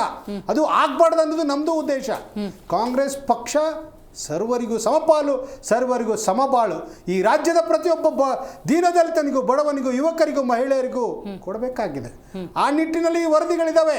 ಕಸದ ಬುಟ್ಟಿಯನ್ನು ಮಾತಾಡ್ತಾ ಇದ್ದಾರಲ್ಲ, ನೀವೇನು ಮಾಡಿದ್ರಿ? ಹಾಗಾದರೆ ನೀವು ಮಾಡಿದ್ದೀರಾ? ಸುನಿಲ್ ಕುಮಾರ್ ಅವರೇ ಮಾತನಾಡಿದ್ರೆ ಅಷ್ಟೇ ಅಲ್ಲ, ಈಗ ಇಷ್ಟು ದಿವಸ ನಿಮಗೆ ಬೇರೆ ವಿಷಯ ಇರಲಿಲ್ಲ, ಈಗ ಆ ವಿಷಯವನ್ನು ತೆಗೆದುಕೊಂಡಿದ್ದಾರೆ. ಈ ವಿಷಯವನ್ನು ತೆಗೆದುಕೊಂಡಿದ್ದಕ್ಕೆ ನಿಮ್ಮನ್ನು ಸ್ವಾಗತಿಸ್ತೇವೆ. ನಾವು ಅದನ್ನು ಸಂಪೂರ್ಣವಾಗಿ ಇನ್ನು 1 ತಿಂಗಳು 2 ತಿಂಗಳಲ್ಲಿ ಆ ವರದಿಯನ್ನು ಜಾರಿಗೆ ತರುವ ನಿಟ್ಟಿನಲ್ಲಿ ನಮ್ಮ ಸರ್ಕಾರ ಬದ್ಧವಾಗಿದೆ. ಸನ್ಮಾನ್ಯ ಮುಖ್ಯಮಂತ್ರಿಗಳಾದಂಥ DK ಶಿವಕುಮಾರ್ ಸಾಹೇಬ್ರವರ ನೇತೃತ್ವದಲ್ಲಿ ಈ ವರದಿಯನ್ನು ನಾವು ಅನುಷ್ಠಾನಕ್ಕೆ ಬರೋ ನಿಟ್ಟಿನಲ್ಲಿ ಇನ್ನು ನಮ್ಮ ಸರ್ಕಾರಕ್ಕೆ 2 ವರ್ಷಗಳ ಅವಧಿ ಇದೆ. ಅದರಲ್ಲಿ ಈ ಎಲ್ಲ ವರದಿಗಳನ್ನು ಬಡವರಿಗೆ, ಅದರಲ್ಲೂ ಹಿಂದುಳಿದ ವರ್ಗದವರಿಗೆ ಎಲ್ಲರಿಗೂ ಸಿಗುವಂಥ ವ್ಯವಸ್ಥೆಯಲ್ಲಿ ನಮ್ಮ ಸರ್ಕಾರ ಬದ್ಧವಾಗಿ ಕೆಲಸ ಮಾಡುತ್ತೆ. ಇದು ಕಸದ ಬುಟ್ಟಿಗೆ ಅನ್ನೋ ಮಾತನ್ನು ಹಿಂಪಡಿಬೇಕಾಗತ್ತೆ. ಮಾಡೇ ಮಾಡ್ತೀವಿ ಅನ್ನೋ ಸ್ಪಷ್ಟ ವಿಚಾರವನ್ನು ಸರ್ಕಾರದ ಪರವಾಗಿ ನಾವು ವಕ್ತಾರನಾಗಿ ಸಲ್ಲಿಸ್ತಾ ಇದ್ದೇನೆ. ವಿಪಕ್ಷಗಳು ನೆನಪು ಮಾಡಲಿಲ್ಲ ಅಂದರೆ ನೀವು ಮರ್ತೇ ಬಿಡ್ತಿದ್ರಿ. ಹೌದು ಮೇಡಮ್, ಅದಕ್ಕೆ ನಾವು ಹೇಳಿದ್ವಲ್ಲ ಈಗ ಮಾಡ್ತೀವಿ ಅಂತೇಳಿ. ಈಗ 1 ತಿಂಗಳಾಯ್ತು ಮನೆ ಮುಖ್ಯಮಂತ್ರಿಗಳು ಬಂದು ಕೂತ್ಕೊಂಡು ಇದನ್ನು ಮಾಡುವವರೆಗೂ ಸಹ ನಮ್ಮ ಸರ್ಕಾರದ ಎಲ್ಲ ಮಂತ್ರಿಗಳಿಗೂ ಕೇಳುವ ಹಕ್ಕಿದೆ. ವಿರೋಧ ಪಕ್ಷವಾಗಿ ಅದನ್ನು ಮಾಡುವಂಥ ಹಕ್ಕಿದೆ. ಅದನ್ನು ಮಾಡ್ತೇವೆ ಅನ್ನೋದನ್ನು ಸ್ಪಷ್ಟಪಡಿಸ್ತಾರೆ. ಓಕೆ, ಯದುಕುಮಾರ್ ಗೌಡ್ರು, ನೀವು ಹೇಳಬೇಕು. ಈಗ ರಿಯಲೈಸೇಷನ್ ಆಯ್ತಾ ನಿಮಗೆ ಪ್ರಶ್ನೆ ಮಾಡಬೇಕು ಅಂತ ಹೇಳಿ, ಅಥವಾ ಪ್ರಶ್ನೆ ಮಾಡ್ತಾನೆ ಇದ್ದೀರಿ ಅದಕ್ಕೆ ಉತ್ತರ ಸಿಗ್ತಿಲ್ಲ ಅಂತನ? ಯಾವ ಕಾಂಟೆಕ್ಸ್ಟಲ್ಲಿ ತಗೋಬೇಕು ಮೇಡಮ್? ಈಗ ಈ ಸರ್ಕಾರಗಳದ್ದು, ಕಾಂಗ್ರೆಸ್ ಸರ್ಕಾರದ ಬೇರೆ ಬೇರೆ ಸಂವಿಧಾನದ ಆಯೋಗಗಳು ಯಾವುದು ಅಂತ ಹೇಳ್ಬೋದು. ಕಾಂತರಾಜ್ ಆಯೋಗ 2015ರಲ್ಲಿ ಆಗಿದ್ದಂಥದ್ದು. 15ರಲ್ಲಾಗಿ ವರದಿ ಎಲ್ಲ ರೆಡಿ ಮಾಡಿ ಅದು ಸೆಕ್ರೆಟರಿ, ಅಂಡರ್ ಸೆಕ್ರೆಟರಿ ಸೈನ್ ಮಾಡ್ದಿರಾ ಸರ್ಕಾರ ಬಿಟ್ಟು ಹೋಗಿದಂಥದ್ದು. ಯಾಕೆ ಅಂತ ಕೇಳಬೇಕು ಒಂದು. ಆಮೇಲೆ ಅದಾದ್ಮೇಲೆ ಇದೇ ಮುಂದುವರೆದ ಮುಖ್ಯಮಂತ್ರಿ 2023 ಆದ್ಮೇಲೆ ಸಾಮಾಜಿಕ ಶೈಕ್ಷಣಿಕ ಅಂತ ಅಂದ್ಬಿಟ್ಟು ಒಂದು ವರದಿ ಇದು ಮಾಡಿದ್ರು. ಅದನ್ನು ಸರಿ ವೈಜ್ಞಾನಿಕವಾಗಿಲ್ಲ ಅಂತ ಮತ್ತೊಂದ್ಸತಿ. ಅಂದ್ರೆ ಟೋಟಲ್ ಆಗಿ ಈ ಎಲ್ಲಾ ವರದಿಗಳ, ಆಯೋಗಗಳ ವರದಿಗಳ ಒಟ್ಟು ವ್ಯಯ ಆಗಿರೋದು ಹಣ ಸುಮಾರು 1,000 ಕೋಟಿ ಹತ್ರ ಆಗಿರುವಂತದ್ದು ಜನಸಾಮಾನ್ಯರ ಹಣ. ಈಗ ನೀವು ಯಾವ್ದಕ್ಕಂತ ಇದು ಮಾಡಿದ್ರಿ ಎಲ್ಲ ವರದಿಗಳನ್ನ? ನೀವು ವರದಿಗಳನ್ನ ಮಾಡಿದಂಥದ್ದು ಯಾರು ಶೋಷಿತ ವರ್ಗಕ್ಕೆ ಏನು ನ್ಯಾಯ ಸಿಗ್ಬೇಕು ಅಂತ ಹೇಳಿದಂಥದ್ದು ಇರುತ್ತೋ ಅದು ಎಲ್ಲ ಸರ್ಕಾರಗಳು ಮಾಡಬೇಕಾಗಿರುವಂಥದ್ದು. ಆದ್ರೆ ನೀವು ಆ ಶೋಷಿತ ವರ್ಗದ ಹೆಸರುಗಳನ್ನು ತೆಗೆದುಕೊಂಡು ಈ ಒಂದು ಆಯೋಗಗಳನ್ನ ರಚಿಸಿ ವರದಿಗಳು ತರಿಸ್ಕೊಳ್ತೀವಂತ ವರ್ಷಾನ್ಗಟ್ಲೆ ಕಾದ್ಬಿಟ್ಟಾದ್ಮೇಲೆ ಅದನ್ನ ಕೆಲವು ಸತಿ ಟೆಕ್ನಿಕಲ್ ರೀಸನ್ಸ್ ಇಂದ ಸ್ವೀಕಾರ ಮಾಡಲಿಲ್ಲ, ಇನ್ನೊಂದು ವೈಜ್ಞಾನಿಕವಾಗಿ ಮಾಡಲಿಲ್ಲ. ಆಮೇಲೆ ಈ ಸಾಮಾಜಿಕ ನ್ಯಾಯ ಇದು ವರದಿ ಬಂದ್ಬಿಟ್ಟು 5 ರೂಪಾಯಿ ಸ್ಟಿಕ್ಕರ್ಸ್ ನ ಎಲ್ಲಾರ ಮನೆಗೂ ಕಾಣಿಸ್ಕೊಂಡು ಹೋಗ್ಬಿಟ್ರು. ಮನೆ ಖಾಲಿ ಇದ್ರು, ಖಾಲಿ ಬಿಲ್ಡಿಂಗ್ ಇದ್ರು, ಎಲ್ಲಾದು ಕಾಣಿಸ್ಕೊಂಡು ಹೋಗ್ಬಿಟ್ರು. ನೀವೇ ಎಷ್ಟೊಂದ್ಸತಿ ನಾವು ಇದ್ರ ಬಗ್ಗೆ ತುಂಬಾ ಚರ್ಚೆ ಮಾಡಿದ್ವಿ ಮೇಡಮ್. ಅಲ್ಲಿ ನಾವು ಹೇಳುವಂಥದ್ದು ಜನರ ಹಣ ಕೊನೆಗೆ ಅವ್ರಿಗೆ ಏನು ಈ ದತ್ತಾಂಶ ಸಿಗ್ಬೇಕಾಗಿತ್ತು ಸರ್ಕಾರಕ್ಕೆ, ಅದು ವೈಜ್ಞಾನಿಕವಾಗಿದೆಯೋ ಅವೈಜ್ಞಾನಿಕವಾಗಿದೆಯೋ ಅದೊಂದು ಪ್ರಶ್ನೆ ಆಯ್ತು. ಆದ್ರೆ ಇವ್ರು ಏನ್ ಇದು ಮಾಡಿದ್ದಾರೆ, ಈಗ ಕೇಂದ್ರ ಸರ್ಕಾರ ಕೂಲಂಕುಷವಾಗಿ ಜನಗಣತಿ ಜಾತಿ ಗಣತಿ ಎರಡೂ ಮಾಡ್ತಾ ಇದೆ. ಅದು ಸರ್ಕಾರಕ್ಕೆ ಗೊತ್ತಿದ್ದು ಕೂಡ ಈ ರೀತಿಯಾದಂಥ ಪೋಲ್ ಮಾಡಿದ್ದಿದೆಯಲ್ಲ, ಅದು ಏನಂತಾರೆ, ಯಾವ ಒಂದು ಬುದ್ಧಿಗೇಡಿತನ ಅಂತ ಹೇಳ್ಬೇಕು, ಇಲ್ಲ ಅವ್ರು ಬೌದ್ಧಿಕವಾಗಿ ದಿವಾಳಿ ಆಗಿದ್ದಾರೆ ಅಂತ ಹೇಳ್ಬೇಕು. ಕೊನೆಗೆ ಮೇಡಮ್ 2015ರಿಂದ ಇವಾಗವರೆಗೂ ಬಂದಂಥದ್ದು ಯಾವ ಆಯೋಗದ ಒಂದು ವರದಿ ಸರ್ಕಾರಕ್ಕೆ ಸಲ್ಲಿಸಿ ಸಾರ್ವಜನಿಕವಾಗಿದೆ ಮತ್ತೆ ಸದನದಲ್ಲಿ ಚರ್ಚೆ ಆಗಿದೆ? ಯಾವುದೂ ಇಲ್ಲ. ಅಂದ್ರೆ ನೀವು ಬರೀ ಕಣ್ಣೊರ್ಸೋಕ್ ಮಾತ್ರ ಒಂದು ಆಯೋಗ ಮಾಡುವಂಥದ್ದು, ಕಣ್ಣೊರ್ಸಕ್ ಮಾತ್ರ ಅದನ್ನ ಅವಧಿಗಳನ್ನ ವಿಸ್ತರಿಸ್ತಾ ಹೋಗ್ತಾ ಇರುವಂತದ್ದು, ಅದು ದುಡ್ಡು ಖರ್ಚಾಗ್ತಾ ಇರುತ್ತೆ. ವಾಟ್ ಈಸ್ ಕೊನೆಗೆ ಜನರಿಗೆ ಸಿಗುವಂತದ್ದೇನು? ಯಾವುದು ಸಿಕ್ಕಿಲ್ಲ. ಮತ್ತೆ ಸಾಮಾಜಿಕ ಶೈಕ್ಷಣಿಕ ಅಂದಾಗ ಈ ಒಂದು ಬಜೆಟ್ ನಲ್ಲಿ ಅದು ಇಂಪ್ಲಿಮೆಂಟ್ ಮಾಡಿ ಸದನದಲ್ಲಿ ಚರ್ಚೆ ಆಗಿದ್ರೆ ಬಜೆಟ್ ಅಲ್ಲಿ ಇಂಪ್ಲಿಮೆಂಟ್ ಆಗ್ಬೇಕಾಗಿತ್ತು, ಮಾಡಿಲ್ಲ. ನಿಮಗೆ ಕೆಲವು ಸತಿ ಕೆಲವು ಬಾರಿ ಕೆಲವು ಪಂಗಡಗಳಷ್ಟೇ ಜಾತಿ ಸಮೀಕ್ಷೆ ಅಂತಂದಾಗ ಒಂದು ಪಂಗಡ ಮಾತ್ರ ಓಲೈಸ್ಕೋಬೇಕು ಅನ್ನೋದು ಮಾಡ್ತಾ ಇರ್ತೀರಾ. ಆ ಒಂದು ಪಂಗಡ ಓಲೈಸ್ಕೋಬೇಕು ಚರ್ಚೆಗೆ ಬಂದಾಗ ಮೇಡಮ್ ಇದೇ ಮುಖ್ಯಮಂತ್ರಿಗಳು ಈ ಸಮೀಕ್ಷೆ ಮಾಡಬೇಕಾದಾಗ ಆ ಪ್ರಶ್ನೆಗಳು ನೋಡಿದಾಗ 57-53 ಪ್ರಶ್ನೆಗಳಿತ್ತು. ಇದು 53-57 ಪ್ರಶ್ನೆಗಳು ಯಾರು ಇದನ್ನ ಮಾಡ್ತಾರೆ ಅಂತ ಇದೇ ಈಗಿನ ಮುಖ್ಯಮಂತ್ರಿಗಳು DK ಶಿವಕುಮಾರ್ ಅವ್ರನ್ನ ಗಣತಿಗಾರನ್ನ ಕೇಳಿದಂತ ಪ್ರಶ್ನೆಗಳು, ಅವರಲ್ಲಿ ಉತ್ತರನೇ ಇರಲಿಲ್ಲ. ಆಮೇಲೆ ಒಂದು ಫಾರ್ಮ್ ಅದನ್ನ ಫುಲ್ ಫಿಲಪ್ ಮಾಡಬೇಕು, ಒಂದು ಮನೆಗೆ ಹೋಗ್ಬೇಕು ಅಂದ್ರೆ, ಒಂದು ಮನೇಲಿ ಫಿಲಪ್ ಭರ್ತಿ ಮಾಡಬೇಕು ಅಂದ್ರೆ 1-1.5 ಗಂಟೆ ಟೈಮ್ ಆಗುತ್ತೆ ಮೇಡಮ್. ಅಲ್ಲಿ ಇವ್ರು ಇಡೀ ರಾಜ್ಯದ ಎಲ್ಲ SC ST ಇದೆಲ್ಲಾನು ಹೋಗ್ಬಿಟ್ಟು ಬಂದ್ಬಿಟ್ರಿ ಅಂತ ಹೇಳುವಂಥದ್ದನ್ನ ಯಾವ ಇದ್ರಲ್ಲಿ ನಂಬುವಂಥದ್ದು? ನಾವ್ ಹೇಳೋದು ಸತ್ಯ, ಆಯೋಗದ ಸತ್ಯಾಸತ್ಯತೆ ಆ ವರದಿಯನ್ನು ಬಹಿರಂಗಪಡಿಸಿದಾಗ, ಸದನದಲ್ಲಿ ಚರ್ಚೆ ಆದಾಗ ನಿಜವಾಗ್ಲೂ ಜನರ ದುಡ್ಡು ಜನರ ಒಂದು ಅಭಿವೃದ್ಧಿಗೆ ಏನು ಆಗ್ಬೇಕಾಗಿತ್ತೋ ಆಗೈತಾ ಅಂತ ನೋಡಕ್ಕೆ ಇದುವರೆಗೂ ಅದಕ್ಕೆ ಜನರಿಗೂ ಅವಕಾಶ ಸಿಕ್ಕಿಲ್ಲ, ಶಾಸನ ಸಭೆಯಲ್ಲೂ ಶಾಸಕರಿಗೂ ಸಿಕ್ಕಿಲ್ಲ, ಆಡಳಿತಾರೂಢದವ್ರಿಗೂ ಕೂಡ ಬರೀ ಕಣ್ಣೋಸ್ಕೊಂಡೇ ಬಂದ್ರೆ ಹೊರತು ಅದನ್ನ ಶಾಶ್ವತವಾಗಿ ಮುಚ್ಚಾಕ್ಬಿಟ್ಟಿದ್ದಾರೆ. ರೈಟ್. ಇದೀಗ ನಮ್ಮ ಕಾರ್ಯಕ್ರಮದಲ್ಲಿ ಎಪಿ ವಕ್ತಾರರಾಗಿರುವಂತಹ ಶಶಿಧರ್ ಆರಾಧ್ಯ ಅವರಿದ್ದಾರೆ. ನಮಸ್ಕಾರ ಶಶಿಧರ್ ಅವರೇ. ಏನೋ ಆಯೋಗಗಳನ್ನು ಸಿದ್ಧಪಡಿಸ್ತಾರೆ, ವರದಿ ಮಾಡ್ತಾರೆ, ಒಂದು ಸರ್ವೆ ಆಗುತ್ತಂತೆ, ಈ ಥರದ್ದೆಲ್ಲ ಕಳೆದಾಗ ಆಸೆ ಕಣ್ಗಳಿಂದ ಜನಸಾಮಾನ್ಯರು ಕೂಡ ನೋಡ್ತಾ ಇರ್ತಾರೆ. ಅದು ಡಸ್ಟ್ಬಿನ್ನು ಮಿನಿಸ್ಟ್ರ್ ಟೇಬಲ್ ಮೇಲೂ ಇರುತ್ತೆ ಅನ್ನೋದಾದರೆ ಅದೇ ಜನಕ್ಕೆ ಅನಿಸುತ್ತೆ ಯಾರು ಕೇಳಿದ್ರು ಇವ್ರಿಗೆ ಮಾಡೋದಕ್ಕೆ ಅನ್ನುವಂತಹ ಭಾವನೆ. ಹಾಗಾಗಿ ಈ ವರದಿಗಳು ಕಾಂಗ್ರೆಸ್ ಹೇಳುತ್ತಲ್ಲ ಸರ್ವಜನಾಂಗದ ಶಾಂತಿಯ ತೋಟ, ಆ ಆಯಾಮದಲ್ಲಿ ಜಾರಿಗೆ ಬರುತ್ತೆ, ಅನುಷ್ಠಾನಕ್ಕೆ ಬರುತ್ತೆ ಅಂತೆಲ್ಲ ನಂಬಿಕೆ ಇಟ್ಕೋಬೋದಾ? ಖಂಡಿತವಾಗೂ ನಂಬಿಕೆ ಇಟ್ಕೊಳ್ಳೋದಕ್ಕಾಗೋದಿಲ್ಲ ಈಗಿನ ಪರಿಸ್ಥಿತಿ. ನಾವೇನೋ ಒಂದು ಸಲ ನಂಬಿದ್ವಿ, ಯಾಕಂದರೆ ಸಿದ್ದರಾಮಯ್ಯನವರಂಥ ಹಿಂದುಳಿದ ನಾಯಕರು ಅದನ್ನು ಗಟ್ಟಿಯಾಗಿ ಒಂದು ಧೈರ್ಯದಿಂದ ನುಗ್ಗಿ ಏನಾದರೂ ಒಂದು ಅನುಷ್ಠಾನಗೊಳಿಸ್ತಾರೆ ಅಂತ. ಕೊನೆಯ ಹಿಂದಿನ ದಿನ ಹೋಗಿ ಅದನ್ನು ಒಪ್ಪಿಕೊಂಡ್ರು, ವರದಿ ಸಲ್ಲಿಕೆ ಆಯಿತು ಅಂದಾಗ ಅಲ್ಲಿ ಎಲ್ಲೋ ಒಂದು ಗೊಂದಲದ ಗೂಡಾಗಿದೆ. ಯಾಕಂದರೆ ಇವರು ಎಲ್ಲರೂ ಬೇಕಲ್ವಾ? ಕಾಂಗ್ರೆಸ್ ಹೇಳೋದೇನು, ಪ್ರತಿಯೊಬ್ಬರು ಸರ್ವ ಜನಾಂಗದ ಶಾಂತಿಯ ತೋಟ, ಸರ್ವ ಜನಾಂಗನೂ ಬೇಕು. ಅಲ್ಲಿ ಎರಡು ಪ್ರಮುಖವಾದಂತಹ ಒಕ್ಕಲಿಗರು ಮತ್ತು ಲಿಂಗಾಯತ ಸಮುದಾಯಗಳು ಅದನ್ನು ವಿರೋಧಿಸ್ತಾ ಇದ್ದಾವೆ, ಅದನ್ನು ಗಟ್ಟಿಯಾಗಿ ವಿರೋಧಿಸ್ತಾ ಇದ್ದಾವೆ. ಅವರನ್ನು ಹೊರತುಪಡಿಸಿ ನೀವೇನಾದರೂ ಮಾಡಬಹುದಾ? ಅದಕ್ಕೆ ಮಾಡೋಕ್ಕಾಗಲಿಲ್ಲ. ಈಗ ಅದನ್ನು ವಿರೋಧಿಸಿದ್ದಂತಹ ಡಿ ಕೆ ಶಿವಕುಮಾರ್ ಅವರೇ ಇವತ್ತು ಇಂದಿನ ಮುಖ್ಯಮಂತ್ರಿ, ಇವತ್ತು ಅವರು ಅದನ್ನ ತಗೊಳ್ತಾರ, ಅದಕ್ಕೊಂದು ಆಯಾಮ ಕೊಡ್ತಾರ, ಅದಕ್ಕೊಂದು ಹೊಸ ಚೈತನ್ಯ ಕೊಡ್ತಾರ ಅಂದ್ರೆ ಸುಳ್ಳು ಅನ್ಸುತ್ತೆ. ಇವರು ಕೇವಲ ಚುನಾವಣೆಗಳಿಗೋಸ್ಕರ ಜನರನ್ನು ಉದ್ರೇಕಿಸ್ತಾರೆ, ಜನರನ್ನ ಆ ಒಂದು ಭಾವನೆಯಲ್ಲಿ ಭಾವನಾ ಲೋಕಕ್ಕೆ ತಗೊಂಡು ಹೋಗಿ ನಾವು ಒಂದು ನಿಮಗೆ ಕಾಯಕಲ್ಪವನ್ನು ಕೊಡ್ತೀವಿ, ನಮ್ಮ ಒಂದು ಈ ಸಮುದಾಯಗಳು ಹಿಂದುಳಿದ ಸಮುದಾಯಗಳಿಗೆ ನಾವು ಏನಾದರೂ ಒಂದು ಹೊಸ ರೀತಿ ಚೈತನ್ಯ ಕೊಡ್ತೀವಿ ಅಂತ ಹೇಳಿ ಅವ್ರ ಹತ್ರ ಮಠ ಗಿಟ್ಟಿಸ್ಕೊಂತಾರೆ ಹೊರತು ಅವರಿಗೆ ಏನು ಹೊಸದಂಥದ್ದು ಏನು ಕೊಡೋದಿಲ್ಲ. ಎರಡನೇ ಸತಿಯಾಗಿ ಸಮೀಕ್ಷೆ ಚುನಾವಣೆ ಇರಲಿಲ್ಲ, ಆದ್ರೆ ನೆಪ ಮಾತ್ರಕ್ಕೆ ಮಾಡಿದ್ದು. ಈಗಾಗಲೇ ಪ್ರತಿಪಕ್ಷಗಳು ನಾವು 450 ಕೋಟಿ ಹಾಕ್ಬೇಕಾ? ಖಂಡಿತ. ಈಗ ಖರ್ಚುಗಳು ಆಗುತ್ತೆ, ಎಲ್ಲರಿಗೂ ಪೆಟ್ರೋಲ್ ಹಾಕ್ಬೇಕು, ಡೀಸೆಲ್ ಹಾಕ್ಬೇಕು, ಗಾಡಿ ಹೋಗ್ಬೇಕು, ಮತ್ತೆ ಡಿ ಎಲ್ಲ ಟೀಚರ್ಸ್ಗೆಲ್ಲ ಕೊಡಲೇಬೇಕಾಗುತ್ತೆ. ಇವತ್ತಿನ ಕಾಲಮಾನದಲ್ಲಿ ಅದು ಹಣ ಖರ್ಚಾಗುವಂಥದ್ದು, ಅದರಲ್ಲಿ ಎಷ್ಟು ಲೂಟಿ ಹೊಡೆದಿದ್ದಾರೆ ಅದು ಬೇರೆ ವಿಷಯ. ಆದರೆ ಆಗಬೇಕಾಗಿದ್ದಂಥದ್ದೇನು, ಮಾಡಬೇಕಾದಂಥದ್ದೇನು, ಸಮೀಕ್ಷೆ ವರದಿ ತಗೊಂಡು ಅದನ್ನು ಅನುಷ್ಠಾನಗೊಳಿಸಬೇಕಾಗಿರ್ತಂಥ ಜವಾಬ್ದಾರಿ ಸನ್ಮಾನ್ಯ ಇವ್ರದ್ದಾಗಿದೆ, ಸಿದ್ದರಾಮಯ್ಯನವ್ರದ್ದಾಗಿತ್ತು, ಈಗ ಡಿ ಕೆ ಶಿವಕುಮಾರ್ದಾಗಿದೆ. ಆದರೆ ಇದನ್ನು ಅನುಷ್ಠಾನಗೊಳಿಸ್ತಾರೆ ಅನ್ನೋದು ಯಾವುದೇ ಒಂದು ನಂಬಿಕೆ ಇಲ್ಲ. ಇವರು ಚುನಾವಣೆಯ ಹೊತ್ತಿನಲ್ಲಿ ನಾವು ಅನುಷ್ಠಾನಗೊಳಿಸ್ತೀವಿ ಅನ್ನೋ ರೀತಿಯಲ್ಲಿ ಹೇಳಿಕೆ ಒಂದು ಕೊಡ್ಬೋದು. ಹೌದು. ನಾವೊಂದು ಒಂದೇ ಒಂದು ಉದಾಹರಣೆ ಕೊಡ್ತೀನಿ ಈ ಒಂದು ವಿಷಯಕ್ಕೆ. ಅಂದರೆ ಇದು ನಾನು ಸಬ್ಜೆಕ್ಟ್ ಬಿಟ್ಟು ಹೊರಗಡೆ ಹೋಗ್ತೀನಿ. ಒಂದು ಚುನಾವಣೆ ಬರುತ್ತೆ, ಚುನಾವಣೆ ಬಂದಾಗ ಒಂದು ಘನತ್ಯಾಜ್ಯ ಘಟಕವನ್ನು ನಾನು ಬೇರೆ ಕಡೆ ಶಿಫ್ಟ್ ಮಾಡಬೇಕು ಅಂತ ಜನರ ಒಂದು ದೊಡ್ಡ ಒಂದು ಗುಂಪು ಹೋರಾಟ ನಡೆಸ್ತಾ ಇರುತ್ತೆ. ಯಾಕಂದರೆ ಅಲ್ಲಿ ಒಂದು ಕಿಲೋಮೀಟರ್ವರೆಗೂ ವಾಸನೆ ಇನ್ನೊಂದು ಮತ್ತೊಂದೆಲ್ಲ ಇರತಕ್ಕಂಥದ್ದು ಬೆಂಗಳೂರಿನಲ್ಲಿ. ಆದರೆ ಆ ಶಾಸಕ ಏನು ಮಾಡ್ತಾನೆ, ಬಸವರಾಜ ಬೊಮ್ಮಾಯಿಯವರ ಹೊತ್ತು ಮುಖ್ಯಮಂತ್ರಿ ಅದೊಂದು ಸಣ್ಣದೊಂದು ನೋಟ್ ಬರೆಸ್ತಾರೆ, ಇದನ್ನು ನೋಡ್ಕೊಳ್ಳಿ ಅಂತ. ಏನು ಪತ್ರಕ್ಕೊಂದು ಸಣ್ಣ ಸಹಿ ಹಾಕಿ ಚೋಟ ನೋಟ್ ಕೊಡಿಸ್ಬಿಟ್ಟು ಅದನ್ನು ಫೇಸ್ಬುಕ್ಕಲ್ಲಿ ಅಲ್ಲಿನ ಜನಗಳಿಗೆ ಕೊಡ್ತಾರೆ. ಇದು ಬೆಂಗಳೂರಿನಲ್ಲಿ ಆಗಿರ್ತಕ್ಕಂಥದ್ದು. ಅಲ್ಲಿನ ಜನಗಳಿಗೆ ಡಿಸ್ಪ್ಲೇ ಆಯಿತು. ನಮ್ಮ ಶಾಸಕರು ಆಲ್ರೆಡಿ ರೆಡಿ ಆಗಿದ್ದಾರೆ, ಮಂತ್ರಿಗಳು ಸಹ ಮಂತ್ರಿಗಳು ಸಹ ಆಗಿದ್ದಾರೆ, ಇವತ್ತು ಗ್ಯಾರಂಟಿ ಅದನ್ನು ಮಾಡೇ ಮಾಡ್ತಾರೆ, ಇದನ್ನು ಶಿಫ್ಟ್ ಆಗೇ ಆಗುತ್ತೆ ಅಂತೇಳಿ. ಅಲ್ಲಿನ ಒಂದು ಲೀಡ್ ಎಷ್ಟು ಗೊತ್ತಾ? ಆ ವಾರ್ಡ್ ಲೀಡ್ 16,000 ಅವ್ರಿಗೆ, ಅವತ್ತಿನ ಲೀಡ್. ಇದುವರೆಗೂ ಅದನ್ನು ಮುಟ್ಟೇ ಇಲ್ಲ. ಹಾಗೆ ಅದೇ ರೀತಿಯಾಗಿ ಈ ರಾಜಕಾರಣಿಗಳು ಹೇಳೋದೇ ಒಂದು, ಮಾಡೋದೇ ಒಂದು. ಆದ್ದರಿಂದ ಇದು ಏನಾಗಿದೆ ಅಂದರೆ ಹಳೆಯ ವ್ಯವಸ್ಥೆಗಳು ಹಾಗೆಯೇ ನಡ್ಕೊಂಡು ಹೋಗ್ತಾ ಇದ್ದಾವೆ. ಒಬ್ಬರು ಮಾಡಬೇಕು ಅಂತ ಮುಂದೆ ಹೋಗೋದು, ಇನ್ನೊಬ್ಬರು ಹಿಂದೆ ಎಳೆಯೋದು. ಅದರಿಂದ ಜನರು ಸಹ ಎಚ್ಚೆತ್ಕೊಳ್ಬೇಕು.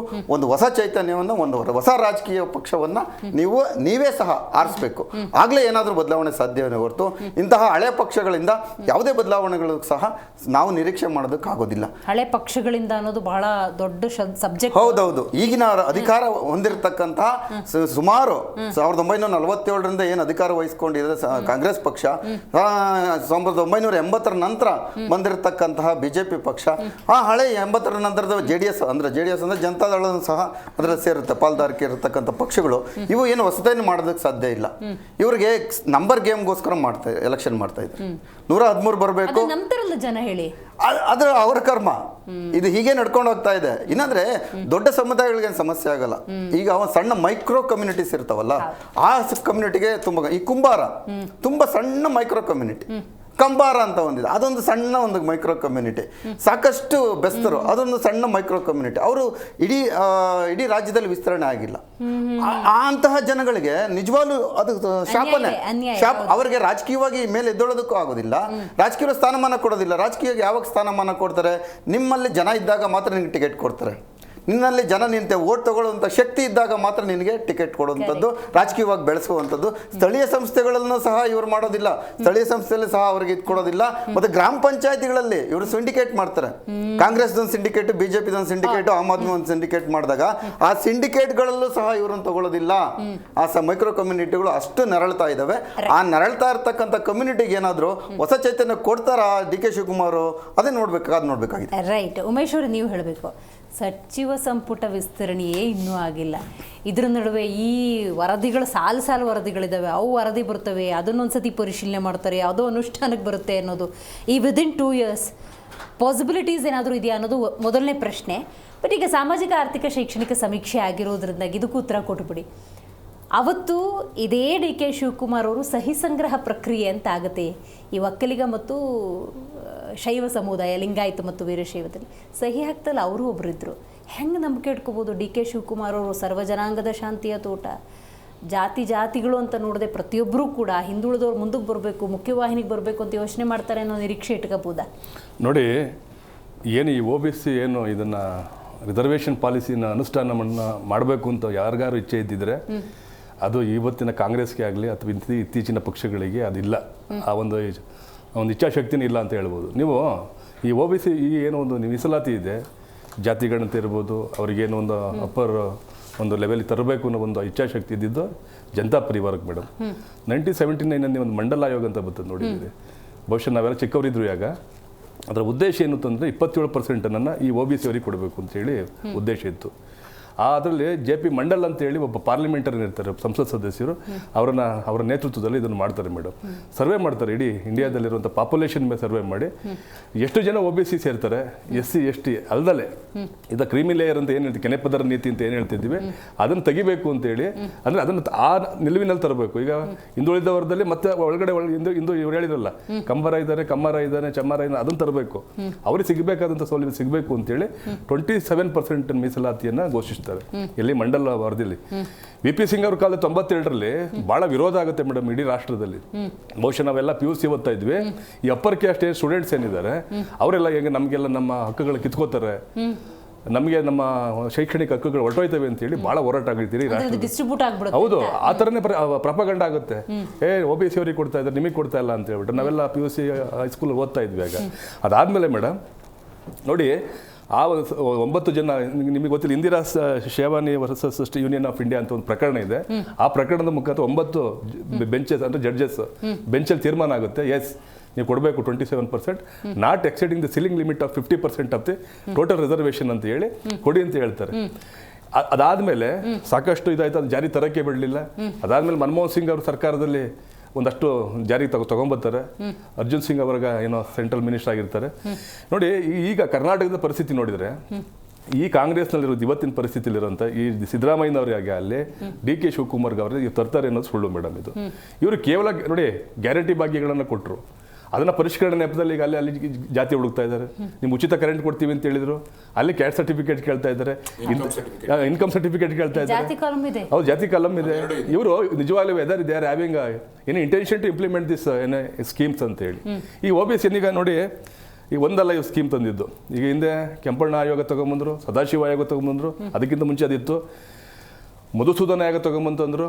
ಅದಾದಮೇಲೆ ನೆಕ್ಸ್ಟ್ ನಮ್ಮ ನಾಗಮೋಹನ್ ದಾಸ್ ನ್ಯಾಯಮೂರ್ತಿಗಳು ತಂದರು, ಜಸ್ಟಿಸ್ ಕುನ್ನಾ ಅವರು ತಗೊಂಬಂದರು. ಯಾವುದನ್ನಾರು ಅನುಷ್ಠಾನ ಮಾಡಿದ್ದಾರೆ.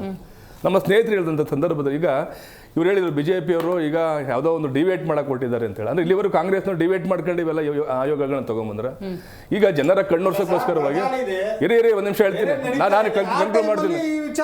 ಹೌದು, ನೀವು ಆಯ್ತು, ಯಾವಾಗ ಬೇಕು ಅವಾಗ ಮಾಡಲಿಲ್ಲ ನೀವು. ಮುಂಗಾರು ಮಳೆ ಬಂತು, ಹಿಂಗಾರು ಆಳ ಹೋಗಿದೆ, ಎಷ್ಟು ಸಮಸ್ಯೆ ಆಗಿದೆ. ಇವಾಗ ನೀವು ಯೋಚನೆ ಮಾಡ್ತಾ ಇದ್ರ ಸರ್ಕಾರ ಸಂಪೂರ್ಣವಾಗಿ ರಚನೆನೇ ಆಗಿಲ್ಲ. ಕೃಷಿ ಮಂತ್ರಿ ಇದ್ದಾರೆ ಸರ್, ಯಾರು ಕಷ್ಟ ಹೇಳೋದು? ಇವತ್ತೆಲ್ಲ ನಿಮ್ಮ ಇಲಾಖೆಗಳು 14 ಇಲಾಖೆಯನ್ನು ಹೊರತುಪಡಿಸಿ ಮೇಡಮ್ ಎಲ್ಲ ಇಲಾಖೆ ಅಧಿಕಾರಿಗಳೇ ಕಾರೋಬಾರ ಆಗಿದೆ. ಹೌದು, ಎಲ್ಲ ದೋಚ್ತಾ ಕೂತವ್ರೆ. ನಾನು ನೇರವಾಗಿ ಹೇಳ್ತೀನಿ ಮಾಧ್ಯಮದ ಮುಖಾಂತರ, ಪಂಚಾಯತಿ ಚುನಾವಣೆಗಳಾಗಿಲ್ಲ, ಅಲ್ಲಿ ಅಧಿಕಾರಿಗಳು ಅಡ್ಮಿನಿಸ್ಟ್ರೇಟರ್ಗಳೇ ಆಟ ಆಗಿದೆ. BBMP ಚುನಾವಣೆ ಆಗಿಲ್ಲ, 10 ವರ್ಷ ಆಯ್ತು. ಯಾವ ಅನುದಾನ ಯಾವ ತರ ಇಂಪ್ಲಿಮೆಂಟ್ ಮಾಡೋದು, ಯಾವ ತರ ಮಾಡೋದು? ಇರಿ ಸರ್ ಹೇಳ್ತೀನಿ, ಎಲ್ಲ ಯಾರಾಗಿರ್ಲಿ ಸರ್. ಈಗ ನಾನು ಹೇಳ್ತಾ ಇರೋದು, ನಿಮಗೆ ನಿಜವಾದ ಇಚ್ಛಾಶಕ್ತಿ ಇದ್ರೆ ಜನಗಳಿಗೆ, ಈಗ ಜನತಾ ಸರ್ಕಾರ ಅಂದ್ರೆ ಏನು? ಈ ಕಾಂಗ್ರೆಸ್ ಸರ್ಕಾರ ಇದ್ರೂ ಸಹ ಇಲ್ದಂಗ ಆಗಿದೆ ರಾಜ್ಯದಲ್ಲಿ. ಮುಖ್ಯಮಂತ್ರಿಯನ್ನು ಹೊರತುಪಡಿಸಿ 13 ಜನ ಸಚಿವರಿದ್ದಾರೆ, ಉಳಿದಿರಂತ ಎಲ್ಲ ಖಾಲಿ ಇದೆ. 3 ಜಿಲ್ಲೆಗೆ ಒಬ್ಬರು ಉಸ್ತುವಾರಿ ಸಚಿವರು ಮಾಡಿದ್ದಾರೆ. ಏನ್ ಮಾಡಕ್ಕಾಗತ್ತೆ ಮೇಡಮ್? ಇವರು ಅಧಿಕಾರಿಗಳ ದಂದಾದುಂದಿ ಆಗಿದೆ, ಕಾರವಾರ ಆಗಿದೆ. ಇದು ನೇರವಾಗಿ JDS ಆರೋಪ ಮಾಡ್ತಾ ಇದೆ. ಇವರಿಗೆ ಜವಾಬ್ದಾರಿ ಇಲ್ಲ. ಇವತ್ತು ಹೈಕಮಾಂಡ್ ಜವಾಬ್ದಾರಿ ಇಲ್ಲ ಕಾಂಗ್ರೆಸ್ನವ್ರಿಗೆ. ಯಾವುದೇ ಸರ್ಕಾರ ಬಂದು 1 ವರ್ಷ ಆಗಿದೆ, ಆಲ್ಮೋಸ್ಟ್ 1 ತಿಂಗಳಾಯ್ತು ಮೇಡಮ್ DK ಶಿವಕುಮಾರ್ ಅವರು ಮುಖ್ಯಮಂತ್ರಿಯಾಗಿ. ಇವತ್ತು ಅಂದ್ರೆ ಇಡೀ ಪೋರ್ಟ್ಫೋಲಿಯೋ ಕಂಪ್ಲೀಟ್ ಆಗಿಲ್ಲ. ಇವರು ನಿಜವಾಗ್ಲೂ ಇನ್ನ 2 ವರ್ಷಗಳ ಕಾಲ ಜನರಿಗೆ ಜನಪರ ಸರ್ಕಾರವನ್ನ ಕೊಡ್ತಾರ? ನಾಚಿಕೆ ಆಗ್ಬೇಕು ಕಾಂಗ್ರೆಸ್ ಪಕ್ಷಕ್ಕೆ. ಬಹುಶಃ ಇಷ್ಟು ಇತಿಹಾಸದಲ್ಲಿ ಯಾವತ್ತಿಗೂ ಆಗಿತ್ತಿಲ್ಲ ಅಂತ ಅನ್ಕೋತೀನಿ. ಈ ತರ ಪೋರ್ಟ್ಫೋಲಿಯೋ ಇಲ್ಲಿರೋಂಥ ಸರ್ಕಾರ ಒಂಟಿ ಕಾಲಿನ ಸರ್ಕಾರ ಆಗಿದೆ ಇದು. ಇನ್ನೊಂದು ಕಾಲ ಇಲ್ಲ ಈ ಸರ್ಕಾರಕ್ಕೆ.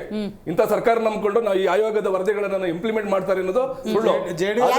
ಒಂದ್ ಹೇಳ್ತೀನಿ, ನಮ್ಮ ದೇವೇಗೌಡರು ನುಡಿದಂತೆ ನಡೆದಂತವರು, ಸನ್ಮಾನ್ಯ ಮಾಜಿ ಪ್ರಧಾನಿ ದೇವೇಗೌಡರು ಈ ರಾಜ್ಯದ ಮುಖ್ಯಮಂತ್ರಿ ಆಗಿದ್ದ ಸಂದರ್ಭದಲ್ಲಿ ಮುಸ್ಲಿಮರಿಗೆ 4% ಮೀಸಲಾತಿಯನ್ನು ಕೊಟ್ಟರು. 23% OBC ವರ್ಗದವರಿಗೆ ಲೋಕಲ್ ಬಾಡಿಯಲ್ಲಿ ಕೊಡಬೇಕು ಅಂತ ತೀರ್ಮಾನ ಮಾಡಿದ್ರು. ಈ ದೇಶದ ಪ್ರಧಾನಿ ಆದಂತ ಸಂದರ್ಭದಲ್ಲಿ 33% ಮೀಸಲಾತಿ, ಮಹಿಳಾ ಮೀಸಲಾತಿ ತಂದಂತ ಏಕೈಕ ರಾಷ್ಟ್ರದ ನಾಯಕ ಸನ್ಮಾನ್ಯ ದೇವೇಗೌಡರು. ಈಗ ಅದನ್ನ ಸನ್ಮಾನ್ಯ ಮೋದಿ ಅವರ ಸರ್ಕಾರ ಕೇಂದ್ರದಲ್ಲಿ ಮಾಡಕ್ ಕೊಟ್ಟಿದ್ರೆ, ಇವರು ಈ ಕಾಂಗ್ರೆಸ್ನವರು ಈಗ ಡಿಲಿಮಿಟೇಷನ್ ಆಗೋವರೆಗೂ ಮಾಡಬೇಡಿ ಅಂತ ಹೇಳಿದ್ದಾರೆ. ಕಾಂಗ್ರೆಸ್ ಸರ್ಕಾರಕ್ಕೆ ಆಗಲಿ, ಕಾಂಗ್ರೆಸ್ ನಾಯಕರಿಗೆ ಆಗಲಿ ಈ ತರದೊಂದು ಆಯೋಗಗಳ ವರದಿಗಳನ್ನ ಜಾರಿಗೆ ತರುವಂತ ಯೋಗ್ಯತೆ ಇಲ್ಲ. ಯಾರನ್ನ ಮಾಡಿದ್ ಮೇಡಮ್ ಈ ಆಯೋಗಕ್ಕೆ? ನಿವೃತ್ತ ನ್ಯಾಯಮೂರ್ತಿಗಳನ್ನ. ಅವರಿಗೆ ಕಡಿಮೆ ಅಸಾಧಾರಣವಾದಂತ ಬುದ್ಧಿಶಕ್ತಿ ಇರೋರು, ಜ್ಞಾನ ಇರೋಂಥವ್ರು, ಈ ಸಮಾಜದ ಎಲ್ಲ ವಿಚಾರಗಳನ್ನ ತಿಳ್ಕೊಂಡು ಇದನ್ನ ಮಾಡಿದ್ದಾರೆ. ಅದಕ್ಕೆ ಅನೇಕ ಕಾರಣ, ಫೆಸಿಲಿಟಿನ ಕೊಡಲಿಲ್ಲ. 1,000 ಕೋಟಿ ಈ ಸರ್ಕಾರದ ಬೊಕ್ಕಸಿಂದ ಖಾಲಿ ಮಾಡಿದ್ದಾರೆ. ನಾಚಿಕೆ ಆಗ್ಬೇಕು ಕಾಂಗ್ರೆಸ್ ಸರ್ಕಾರಕ್ಕೆ. ಮುಂಗಾರು ಇಲ್ಲ, ಹಿಂಗಾರು ಇಲ್ಲ, ಕೃಷಿ ಚಟುವಟಿಕೆಗಳೆಲ್ಲ ಅಲ್ಲೇ ನಿಂತುಕೊಂಡಿದ್ದಾವೆ. ರೈತರ ಪಾಡು ಅಯೋಮಯ ಆಗಿರೋ ಸಂದರ್ಭದಲ್ಲಿ ಈ ವರದಿ ಇಟ್ಕೊಂಡು ಮಾತಾಡ್ತಿದ್ದಾರೆ ಪ್ರತಿಪಕ್ಷದವರು. ಅಪ್ರಸ್ತುತ ಅಂತ. ಈಗ ಬರಗಾಲದ ಸ್ಥಿತಿ ಬಂದಿರೋದು ಒಂದು ತಿಂಗಳಿಂದ ಮಾನ್ಯ DK ಶಿವಕುಮಾರ್ ಅವರ ದೈವ ಭಕ್ತರವರು ಕಾಲಿಟ್ಟ ಮೇಲೆ ಬಂದಿರೋವಂಥದ್ದು. ಆಯ್ತಾ? ಅದಕ್ಕಿಂತ ಹಿಂದೆ ಸಿದ್ದರಾಮಯ್ಯನವ್ರು ಇದ್ಬೇಕಾದಾಗ ಒಳ್ಳೆ ಚೆನ್ನಾಗಿತ್ತಲ್ಲ ಸರ್, ಎಲ್ಲ ಕಾಲಗಳು ಚೆನ್ನಾಗಿತ್ತಲ್ಲ. ಮಳೆಗಾಲನೂ ಚೆನ್ನಾಗಿತ್ತು, ಬೇಸಿಗೆಗಾಲನೂ ಚೆನ್ನಾಗಿತ್ತು. ಅವತ್ತು ಯಾಕೆ ವರದಿ ಮಾಡಲಿಲ್ಲ? 3 ವರ್ಷ ನೀವು ಸುಮ್ಮನೆ ಅದ್ರ ಮೇಲೆ ಕುತ್ಕೊಂಡಿದ್ರಲ್ಲ, ಅದು ವರದಿಗಳ ಮೇಲೆ. ನೀವು ಬಿಟ್ಟು ಹೋಗುವಂತ ಕೊನೆಯ ದಿನ ಅದನ್ನು ಮುದ್ದಾಡಿ ಅಪ್ಪಿಕೊಂಡಿದ್ದಂಥದ್ದು ಯಾಕೆ?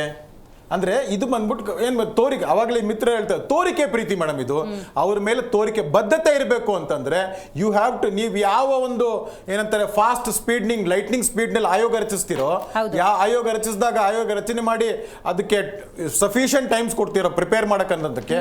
ಮೊನ್ನೆ ಕೊಟ್ಟಂತ ಕೊನೆ ದಿನ ಕೊಟ್ರಲ್ಲ, ವರದಿ ಕೊಟ್ರಲ್ಲ ಕೊನೆ ದಿನ, ಅದಕ್ಕೆ ಲಕೋಟೆ ಮೇನ್ ಪೇಜೇ ಇರಲಿಲ್ಲ. ಅದಕ್ಕೆ ಮೇನ್ ಪೇಜ್ ಇಲ್ದಿರನೇ ಲಕೋಟೆ ಕೊಟ್ಟಿದ್ದಂಥದ್ದು ಮೊನ್ನೆ ಕೊಟ್ಟಾಗ.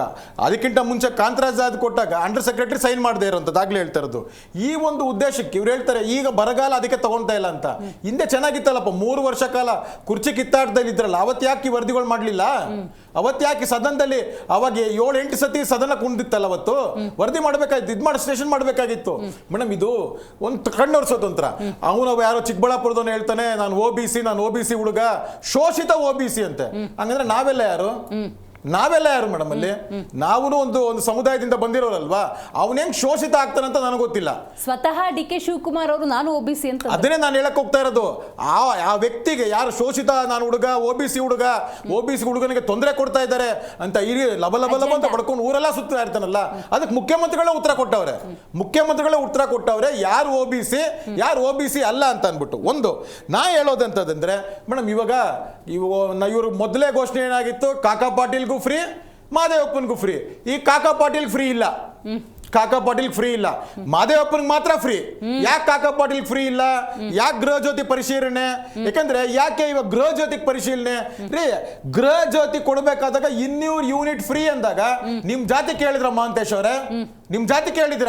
ಮಹಾಂತೇಶ್ ಅಂತ ಜಾತಿ ಒಂದು ಹೆಸರು ಬಂದ್ರೆ 190 ಆರಾಧ್ಯ ಅಂತ ಅವ್ರ ಜಾತಿ ಬಂದ್ರೆ 195, ಉಮೇಶ್ ಅನ್ನೋರು ಬಂದವ್ರಿಗೆ 150, ಯದು ಕುಮಾರ್ಗೆ 100, ಈ ತರ ಏನಾದ್ರು ಹೇಳಿದ್ರಾ?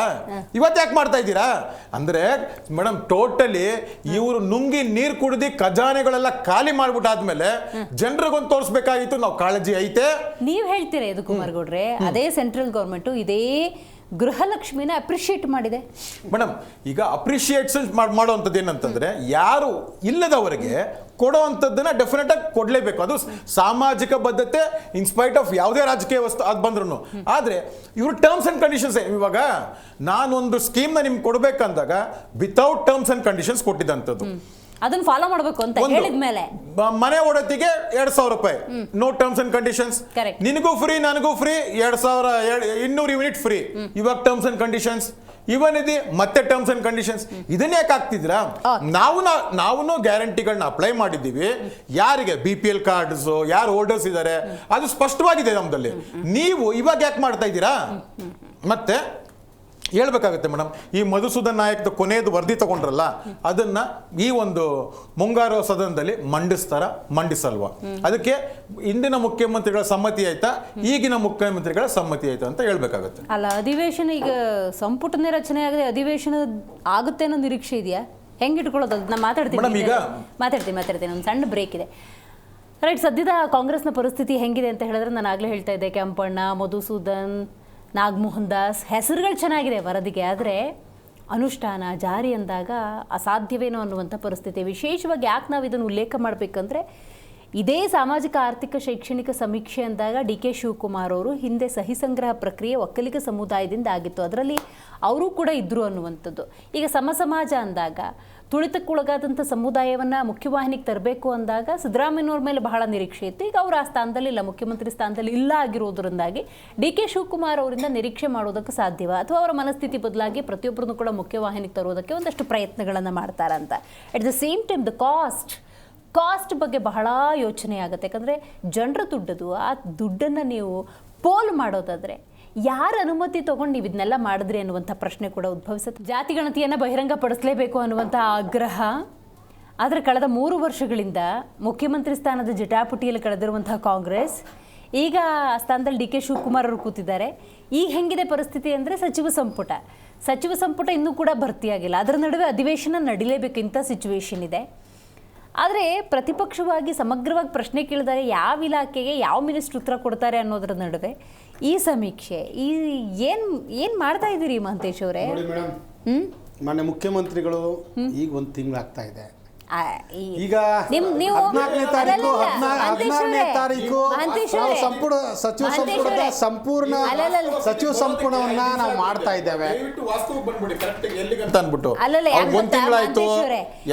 ಹೆಂಗಿದೆ ಅಂದ್ರೆ ಯೋಚನೆಗಳು, ಈಗ ಚುನಾವಣೆ ಆಗಿದೆ, ಈಗ ದೊಡ್ಡ ಮ್ಯಾಂಡೇಟ್ ಪಡ್ಕೊಂಡ್ಬಿಟ್ಟಿದ್ರೆ ಹೊಸ ವಧುವರ ತರ ಏನು ಬಂದಿಲ್ಲ ಸರ್. 3 ವರ್ಷ ಆಗೋಗೈತೆ. ಯಾವ್ದು ವಧುವೂ ಇಲ್ಲ, ಹೊಸ ವಧುನೂ ಇಲ್ಲ, ವರುನೂ ಇಲ್ಲ. ಹೇಳಿ, ಇನ್ನು 2-3 ದಿವಸ ಕಾಯಿರಿ ಅಥವಾ 4 ದಿವಸ ಕಾಯಿರಿ. ಕಾಯ್ದ ತಕ್ಷಣ ಸಚಿವ ಸಂಪುಟ ಸಂಪೂರ್ಣವಾಗಿ ಭರ್ತಿ ಆಗುತ್ತೆ. ಭರ್ತಿ ಆದ ತಕ್ಷಣ ಸರ್ಕಾರದ ಕೆಲಸಗಳನ್ನು ಮಾಡಬೇಕಾಗಿದ್ದು ಹೊಣೆಗಾರಿಕೆ ಮನೆ ಮುಖ್ಯಮಂತ್ರಿಗಳಿದೆ, ಅದನ್ನು ಮಾಡ್ತಾರೆ. BJPಯವರು ಮುಂಬರುವ ಅಧಿವೇಶನದ ಏನು ಪ್ರಶ್ನೆಗಳು ಕೇಳಬೇಕು ಏನನ್ನು ತಯಾರಿ ಆಗ್ರಿ. ಅದನ್ನ ಬಿಟ್ಟು ಈ ವರದಿ ಬಗ್ಗೆ ಕೇಳುವಂತ ನೈತಿಕತೆ. ರಾಹುಲ್ ಗಾಂಧಿ ಅವರು ಬರೋದು 12ನೇ ತಾರೀಕಂತೆ, ಕೇಳಿ, ರಾಹುಲ್ ಗಾಂಧಿ ಅವರು ಬರೋದು 12ನೇ ತಾರೀಕಂತೆ. ಯಾರು ಡೆಲ್ಲಿಗೆ ಬರಂಗಿಲ್ಲ ಅಂತ ಬೇರೆ ಅಲ್ಲಿಂದ ಕಳಿಸ್ಬಿಟ್ಟಿದ್ದಾರೆ ಇನ್ಫಾರ್ಮೇಶನ್. ಕಡೆ ಪಕ್ಷ AICC ಅಧ್ಯಕ್ಷರು ವಿರೋಧ ಪಕ್ಷಗಳು ವರದಿಯನ್ನು ಕೇಳಬಾರದು. ಪಕ್ಷದ ಆಂತರಿಕ ವಿಚಾರ ಇರಲಿ, ರಾಜ್ಯದ ಜನತೆ ಏನಾಗಬೇಕು, ಜನರ ಕಷ್ಟ ಕೇಳೋರು ಯಾರು? 13 ಜನ ಮಂತ್ರಿ ಮಂಡಳಿ ಇಟ್ಕೊಂಡು ಸನ್ಮಾನ್ಯ DK ಶಿವಕುಮಾರ್ ಒಬ್ಬರು ಈ ರಾಜ್ಯದ ಜನರ ಸಮಸ್ಯೆ ಕೇಳಿದ್ರೆ ಎಲ್ಲ ಇಲಾಖೆಗೆ ಅವರೇ ಉತ್ತರ ಕೊಡ್ತಾರೆ. ಅವರೇ ಕೊಡಕ್ಕಾಗುತ್ತೆ. ಈ ಸಾಂಸರ್ಭಲ್ಲಿ ಅಧಿಕಾರಿಗಳು ಕೊಡ್ತಾರೆ. ಅಲ್ಲ, ಅದನ್ನ ಸರ್ವಾಧಿಕಾರಿ ಧೋರಣೆ ಅನ್ಕೊಳ್ಳೋದ ಅಥವಾ ಅವರ ಆನ್ಸರೇಬಲ್ ಶಕ್ತಿಹೀನ ಬರಪೀಡಿತ ಆಗಿದ್ದಾವೆ. 236 ತಾಲೂಕಿನಲ್ಲಿ ಮೇಡಮ್ 151 ತಾಲೂಕು ಬರಪೀಡಿತ ಆಗಿದ್ದಾವೆ. ಜಾನುವಾರಿಗೆ ಮೇವಿನ ಸಮಸ್ಯೆ ಆಗಿದೆ, ನೀರಿನ ಸಮಸ್ಯೆ ಆಗಿದೆ, ಬಿತ್ತನೆ ಬೀಜ ಸಮಸ್ಯೆ ಆಗಿದೆ. ಹೇಳ್ತಾ ಇದ್ದಾರೆ ಏನ್ ಮಾಡ್ತಾ ಇದ್ದೀರಿ ನೀವು? ವರದಿಗಳ ಡೀಟೇಲ್ಸ್ ನ ವಿರೋಧ ಪಕ್ಷದವ್ರು ಕೇಳ್ತಾರಂತೆ. ಅದೇ ವರದಿಗಳನ್ನ ರಾಹುಲ್ ಗಾಂಧಿಗೆ ಹೋಗಿ ತಿಳಿಸಿದಾಗ ಅಕ್ಕಪಕ್ಕದಲ್ಲಿ ರಾಹುಲ್ ಗಾಂಧಿ ಸಿದ್ದರಾಮಯ್ಯ ನಿಂತ್ಕೊಂಡು ಈ ವರದಿ ಸರಿ ಇಲ್ಲ, ಬೇರೆ ವರದಿ ಮಾಡಬೇಕು. ಅದ್ಯಾರ ದುಡ್ಡದು? ರೇ ಮಾಡಿದ್ರೆ ಯಾರು ಮಾಡಿದ್ರಿ? ನಿಮಗೆ ಮಾಡಿದ್ರಾ? ನಿಮ್ಮ ಮನೆಗೆ ಮಾಡಿದ್ರಾ? ನಿಮಗೆ ಮಾಡಿದ್ರೆ ನಿಮ್ಮ ಮನೆಗೆ ಮಾಡಿದ್ರಾ? ನಿಮ್ಮ ಸರ್ಕಾರ ನಿಮ್ಮ ಮನೆಗೆ ಮಾಡಿದ್ರಾ? ಯಾರಿಗೆ ಮಾಡಿದ್ರಿ? ಯಾರಿಗೆ ಮಾಡಿದ್ರಿ? ಯಾರಿಗೆ ಮಾಡಿದ್ರಿ? ಜನತೆಗೆ ಯಾರಿಗೋಸ್ಕರ ಮಾಡಿದ್ರಿ? ನೀವು ಬಿಜೆಪಿ ಎಷ್ಟು ತಿಂದ್ರಿ? ಮಾಡಿಲ್ಲ. ಎಷ್ಟು ತಿಂದ್ರಿ? ಯಾವುದೇ ನೈತಿಕತೆ ಹೊರ ನಿಮ್ಗೆ ಅವಕಾಶ ಇಲ್ಲ. ಅದರಲ್ಲಿ ಎಷ್ಟಿದ್ರೆ ನೋಡಿ ಎಷ್ಟಿದ್ರೆ ಅದರಲ್ಲಿ ವರದಿನ ಯಾಕೆ ಬಹಿರಂಗ ಮಾಡಿಲ್ಲ, ಯಾಕೆ ಸ್ವೀಕರಿಸಿಲ್ಲ? 1000 ಕೋಟಿಗೂ ಹೆಚ್ಚು ವರದಿಗೆ ವಿನಿಯೋಗ ಆಗೈತೆ ಜನರ ದುಡ್ಡು. ಏನ್ ಮಾಡಿದ್ರೆ ಅಂತ ಕೇಳಕ್ಕೆ ಪ್ರತಿಪಕ್ಷ ಅಂದ್ರೆ ಇನ್ಯಾವ್ದು ಕೇಳಬೇಕು? ಜನರ ದುಡ್ಡನ್ನ ಜಾತ್ರೆ ಮಾಡಕ್ಕಲ್ಲ, ಜನರ ಮಾಡಕ್ಕಲ್ಲ, ಅದು ಜನರ ದುಡ್ಡು ಜಾತ್ರೆ ಮಾಡಕ್ಕಲ್ಲ. ಜನರ ದುಡ್ಡಿಗೆ ಅಕೌಂಟ್ ಜನರ ದುಡ್ಡು ಮತ್ತೆ ಹೆಂಗ್ ಹೇಳ್ತೀರಾ? ವಿರೋಧ ಪಕ್ಷ ಈಗ ನೆನಪಾಯ್ತಾ ನಿಮ್ಗೆ? ಅವ ಹೆಣ್ಪಾಗಿದ್ಕೆ ಕೇಳ್ತಾ ಇರೋಂಥದ್ದು. ಈಗ ನೆನಪಾಯ್ತಾ? ಹೆಣ್ಪಾಗಿದ್ಕೆ ಕೇಳ್ತಾ ಇರೋಂಥದ್ದು. ನಾವು ಮಾಡ್ತಾ ಇದೀವಿ. ಏನ ನಮ್ಗೆ ಅವಕಾಶ ಇದೆ. ನೀವು ಯಾವ್ದು ಮಾಡ್ತಾ ಇದ್ದೀರಾ? ಬಿಜೆಪಿ 4 ವರ್ಷ ಅಧಿಕಾರ ಅವಾಗ ಏನಾದ್ರು ಮಾಡಿದ್ರ? ಧರ್ಮಗಳ ನಡುವೆ ರಾಜಕೀಯ ಮಾಡೋರು ನೀವು. ನಿಮ್ಗೆ ಈ ತರ ಯೋಚನೆಗಳು ಕೂಡ ಬರೋದಿಲ್ಲ. ಕಡೆ ಪಕ್ಷ ಇವರು ಸಮಾಜದಲ್ಲಿ ತುಳಿತಕ್ಕೊಳಗಾದವ್ರನ್ನ ಮುಖ್ಯವಾಹಿನಿಗೆ ತರೋ ಪ್ರಯತ್ನ ಆದ್ರೂ ಮಾಡ್ತಾರೆ. ಆಯೋಗದ ಮೇಲೆ ಆಯೋಗ ಮಾಡ್ಕೊಂಡು ಆಯೋಗದ ಪುಸ್ತಕ ಕೆಳಗಡೆ ಮೇಲ್ಗಡೆ ಕುತ್ಕೊಳ್ಳಿ ಅಂತ ಇವ್ರಿಗೆ ಮಾಡಿ ಕೊಟ್ಟಿರುವಂತದ್ದು. ಆಯೋಗದ ಪುಸ್ತಕ ಕೆಳಗಡೆನಾ ಜನರು ದುಡ್ಡ್ರೆ ಅದಕ್ಕೆ ವರದಿ ತಗೊಂಡಾದ್ಮೇಲೆ ಸದನದಲ್ಲಿ ಮಂಡಿಸ್ಬೇಕು, ಬಹಿರಂಗ ಪಡಿಸ್ಬೇಕು, ಏನಾಗಿದೆ ಅಂತ ಹೇಳ್ಬೇಕು. ಅದನ್ನ ಮಾಡಕ್ಕೆ ಯಾಕೆ ನೀವು ಭಯ? ನಿಮ್ಗೆ 100% ಮಾಡ್ತೇವೆ. ಯಾವಾಗ? ಅದು ವಿಚಾರಣೆ ಇಲ್ಲ. ಯಾವಾಗ? ವ್ಯವಸ್ಥೆ ನಮ್ಮ ಹತ್ರ ಇದೆ. ಯಾವಾಗ? ನಾವು ಅದನ್ನ ಮಾಡ್ತೇವೆ. ಯಾವಾಗ? 3 ದಿನಗಳಲ್ಲಿ ಮಾಡ್ತೇವೆ. 3 ವರ್ಷದಿಂದ ಮಾಡಿಲ್ಲ. ಬೇರೆ ವಿಚಾರವಾಗಿ ಮಾತನಾಡಿ. 3 ವರ್ಷ ಕೆಲಸಗಳಿದಾವೆ. ಸಾಮಾಜಿಕ ಆರ್ಥಿಕ ಶೈಕ್ಷಣಿಕ ಸಮೀಕ್ಷೆ ಅಂದಾಗ ನನಗೆ ಅದು ಈಸ್ ಈಕ್ವಲ್ ಟು ಅಂತ ಹಾಕಿದ್ರೆ ಸಿದ್ದರಾಮಯ್ಯನವರೇ ಕಾಣಿಸೋದು. ಅಷ್ಟರ ಮಟ್ಟಿಗೆ ಅವರ ಕನಸಿನ ಕೂಸಾಗಿತ್ತು. ಅದನ್ನೇ ಮೂಲೆ ಗುಂಪು ಮಾಡ್ಬಿಟ್ಟಿದಾರಲ್ಲ. ಮೇಡಮ್, ಮೂಲೆ ಗುಂಪು ಅನ್ನೋ ಪ್ರಶ್ನೆ ಇಲ್ಲ. ಡಸ್ಟ್ಬಿನ್ ಸಿದ್ದರಾಮಯ್ಯ ಡಸ್ಟ್ಬಿನ್ ಅದು. DK ಶಿವಕುಮಾರ್ ಅವರು ಒಂದು ನಾಣ್ಯದ 2 ಮುಖ. ಈಗಲೂ ಸಹ ಯಾವ ನಾಣ್ಯದ 2 ಮುಖ. ಯಾವ ನಾಣ್ಯ ಸರ್? ನಾಣ್ಯ ಚಲಾವಣೆ ಆಗ್ಬೇಕಾದ್ರೆ ಚಲಾವಣೆ ಇಲ್ಲದೆ ಇರೋದ. ಸಿದ್ದರಾಮಯ್ಯ ಅವರು ಬೇಕು, ಯಾರಿಗೆ ಅವರು ಬೇಕು. ಯಾರಿಗೆ? ಸರ್ಕಾರವನ್ನ ನಡೆಸ್ತಾ ಇದ್ದಾರೆ. ಅವ್ರ ಫೋಟೋನೇ ಇಲ್ಲ. ಮೊನ್ನೆ ಉದ್ಘಾಟನೆ ಮಾಡಿದಾಗ, ರಿಂಗ್ ರೋಡ್ ಉದ್ಘಾಟನೆ ಮಾಡಿದಾಗ ಸಿದ್ದರಾಮಯ್ಯ ಫೋಟೋ ಕಟ್ಔಟ್ ಇಲ್ವಲ್ರಿ? ಮಾಡ್ತಾರೆ. ಒಳ ಜಗಳ ವಿಜಯೇಂದ್ರ ಒಂದ್ ಕಡೆ ಹೋಗ್ತಾರೆ, ಯತ್ನಾಳ್ ಒಂದ್ ಕಡೆ. ಬರ್ರಿ ಅಲ್ಲಿ ಉತ್ತರ ಕರ್ನಾಟಕದ ಗೊತ್ತಾಗತ್ತೆ ನಿಮ್ಮ ವಿಚಾರಗಳನ್ನ. ಒಳ ಜಗಳವನ್ನ ಹೇಳಿದ್ರಲ್ಲ ಸಿದ್ದರಾಮಯ್ಯ ಒಳ ಜಗಳ ಹೇಳ್ತಾ ಇದ್ದೀನಿ. ಆ ಒಳ ಜಗಳಕ್ಕಾಗಿ ಗೊತ್ತಿಲ್ಲ. ವರದಿ ಬಗ್ಗೆ ಯತ್ನಾಳ್ ಅವರೊಂದು ವಿಚಾರ ಹೇಳ್ತಾರೆ. ಜಾತ್ಯತೀತ ನಿಮಗೆ ಬದ್ಧತೆ ಅನ್ನೋದಿಲ್ಲ, ಯೋಜನೆಗಳು ಬರೋದಿಲ್ಲ. ಕಡೆ ಪಕ್ಷ ಕಾಂಗ್ರೆಸ್ ಅಟೆಂಪ್ಟ್ ಮಾಡಿದಿಲ್ಲ, ಅದನ್ನ ಅಪ್ರಿಶಿಯೇಟ್ ಮಾಡಕ್ಕಾಗಲ್ಲ. ಅವರು ಕೇವಲ ಬಾಯಿ ಮಾತಲ್ಲಿ ಹೇಳ್ತಾರೆ, ಪೇಪರ್ ಹುಲಿಗಳಾಗ್ಬಿಟ್ಟಿದ್ದಾರೆ. ನಾವು ಅಯ್ಯಿಂದ ನುಡಿದಂತೆ ನಡೆಯುವ ಸರ್ಕಾರ. ಆಮೇಲೆ ಹೇಳ್ತಾರೆ ಬೆಳಗ್ಗೆ ಎದ್ದ ತಕ್ಷಣ ಕುವೆಂಪುರವರ ಕವಿತೆ ವಾಚನೆ ಮಾಡೋದು. ಅಲ್ಲಿ ಮಾಡ್ತಾ ಇರೋದೇನು ಮೇಡಮ್? ಇದು ಆಯೋಗ 1, ಆಯೋಗ 2, ಆಯೋಗ 3, ಆಯೋಗ 4, ಆಯೋಗ 5. ಅಲ್ಲಿಗೆ ನಾಟಕ ಬಂದು 5 ವರ್ಷ ಪೂರ್ಣ ಪ್ರಮಾಣದ ಅಧಿಕಾರ ಜಾತ್ಯತೀತ ಜನತಾದಳ ಅಂತ ಕರೀತಿರಲ್ಲ. ಎಲ್ಲಿದೆ ನಿಮ್ಮ ಜಾತ್ಯತೀತತೆ? ಎಲ್ಲ ಹೋಗ್ಬಿಟ್ಟಿದೆ, ಕಳಿಸ್ಕೊಂಡು ಬಿಜೆಪಿ ಅವರು ಟ್ರೈನ್ ಹತ್ಕೊಂಡಿದ್ದೀರಿ. ವಿರೋಧ ಮಾಡ್ಲಿಕ್ಕೆ ಯಾವಾಗ ಕಳಿಸ್ಕೊಳ್ತೀರೋ ಗೊತ್ತಿಲ್ಲ. ಟೌನ್ಶಿಪ್ ವಿಚಾರವಾಗಿ ನಾವು ಮುಂಚೂಣಿಗೆ ಬಂದ್ವಿ ನಮ್ಮ ಮಿತ್ರ ಪಕ್ಷ ಜೊತೆ. ಪ್ರಬಲ ಮಾಡ್ತಾ ಇಲ್ವಾ? ಇವತ್ತು ಕೇಂದ್ರದ ರಾಜ್ಯದ ಇಡೀ ರಾಷ್ಟ್ರದ ಗಮನ ಸೆಳೆದಿಲ್ವಾ? ಇವತ್ತು ಫರ್ಟೈಲ್ ಲ್ಯಾಂಡ್ ಅನ್ನ ಇವರು ಕೈಗಾರಿಕೆಗೆ ಅಥವಾ ಇನ್ನೊಂದು ಟೌನ್ಶಿಪ್ ಬೆಳೆಸ್ತಾ ಇದ್ದಾರೆ ಅಂತ ವಿಚಾರನ ನಮ್ಮ ನಾಯಕರಾದ ಕುಮಾರಣ್ಣವರು ತಂದಿಲ್ವಾ? ಜನ ರೀಚ್ ಆಗ್ಲಿಲ್ವಾ? ಇವತ್ತು ನಿನ್ನೆ ಯಾವ್ದು SIR ವಿಚಾರವಾಗಿ ನಮ್ಮ ನಾಯಕ ಕುಮಾರಣ್ಣವರು ನಮ್ಮ ಮಿತ್ರ ಪಕ್ಷದ ನಾಯಕರ ಜೊತೆಗೆ ಸೇರ್ಕೊಂಡು ಪತ್ರಿಕಾಗೋಷ್ಠಿ ಮಾಡಿ ಸಂಬಂಧಪಟ್ಟ ಚುನಾವಣಾಧಿಕಾರಿಗಳಿಗೆ ದೂರು ಸಲ್ಲಿಸಿ SIR ಪ್ರಕ್ರಿಯೆಯನ್ನ ಕ್ರಮಬದ್ಧವಾಗಿ ಮಾಡಿದ್ದಾರೆ. ಇನ್ನೇನು ಚುನಾವಣೆ ಹತ್ರ ಬರ್ತಿದೆ ಅಂತ ಆಕ್ಟಿವ್ ಆಗಿದ್ದೀರಾ? ಸಾಧ್ಯನೇ ಇಲ್ಲ ಮೇಡಮ್. ಪ್ರಾರಂಭ ಮಾಡ್ತಾ ಇದ್ದೀವಿ ಮೇಡಮ್.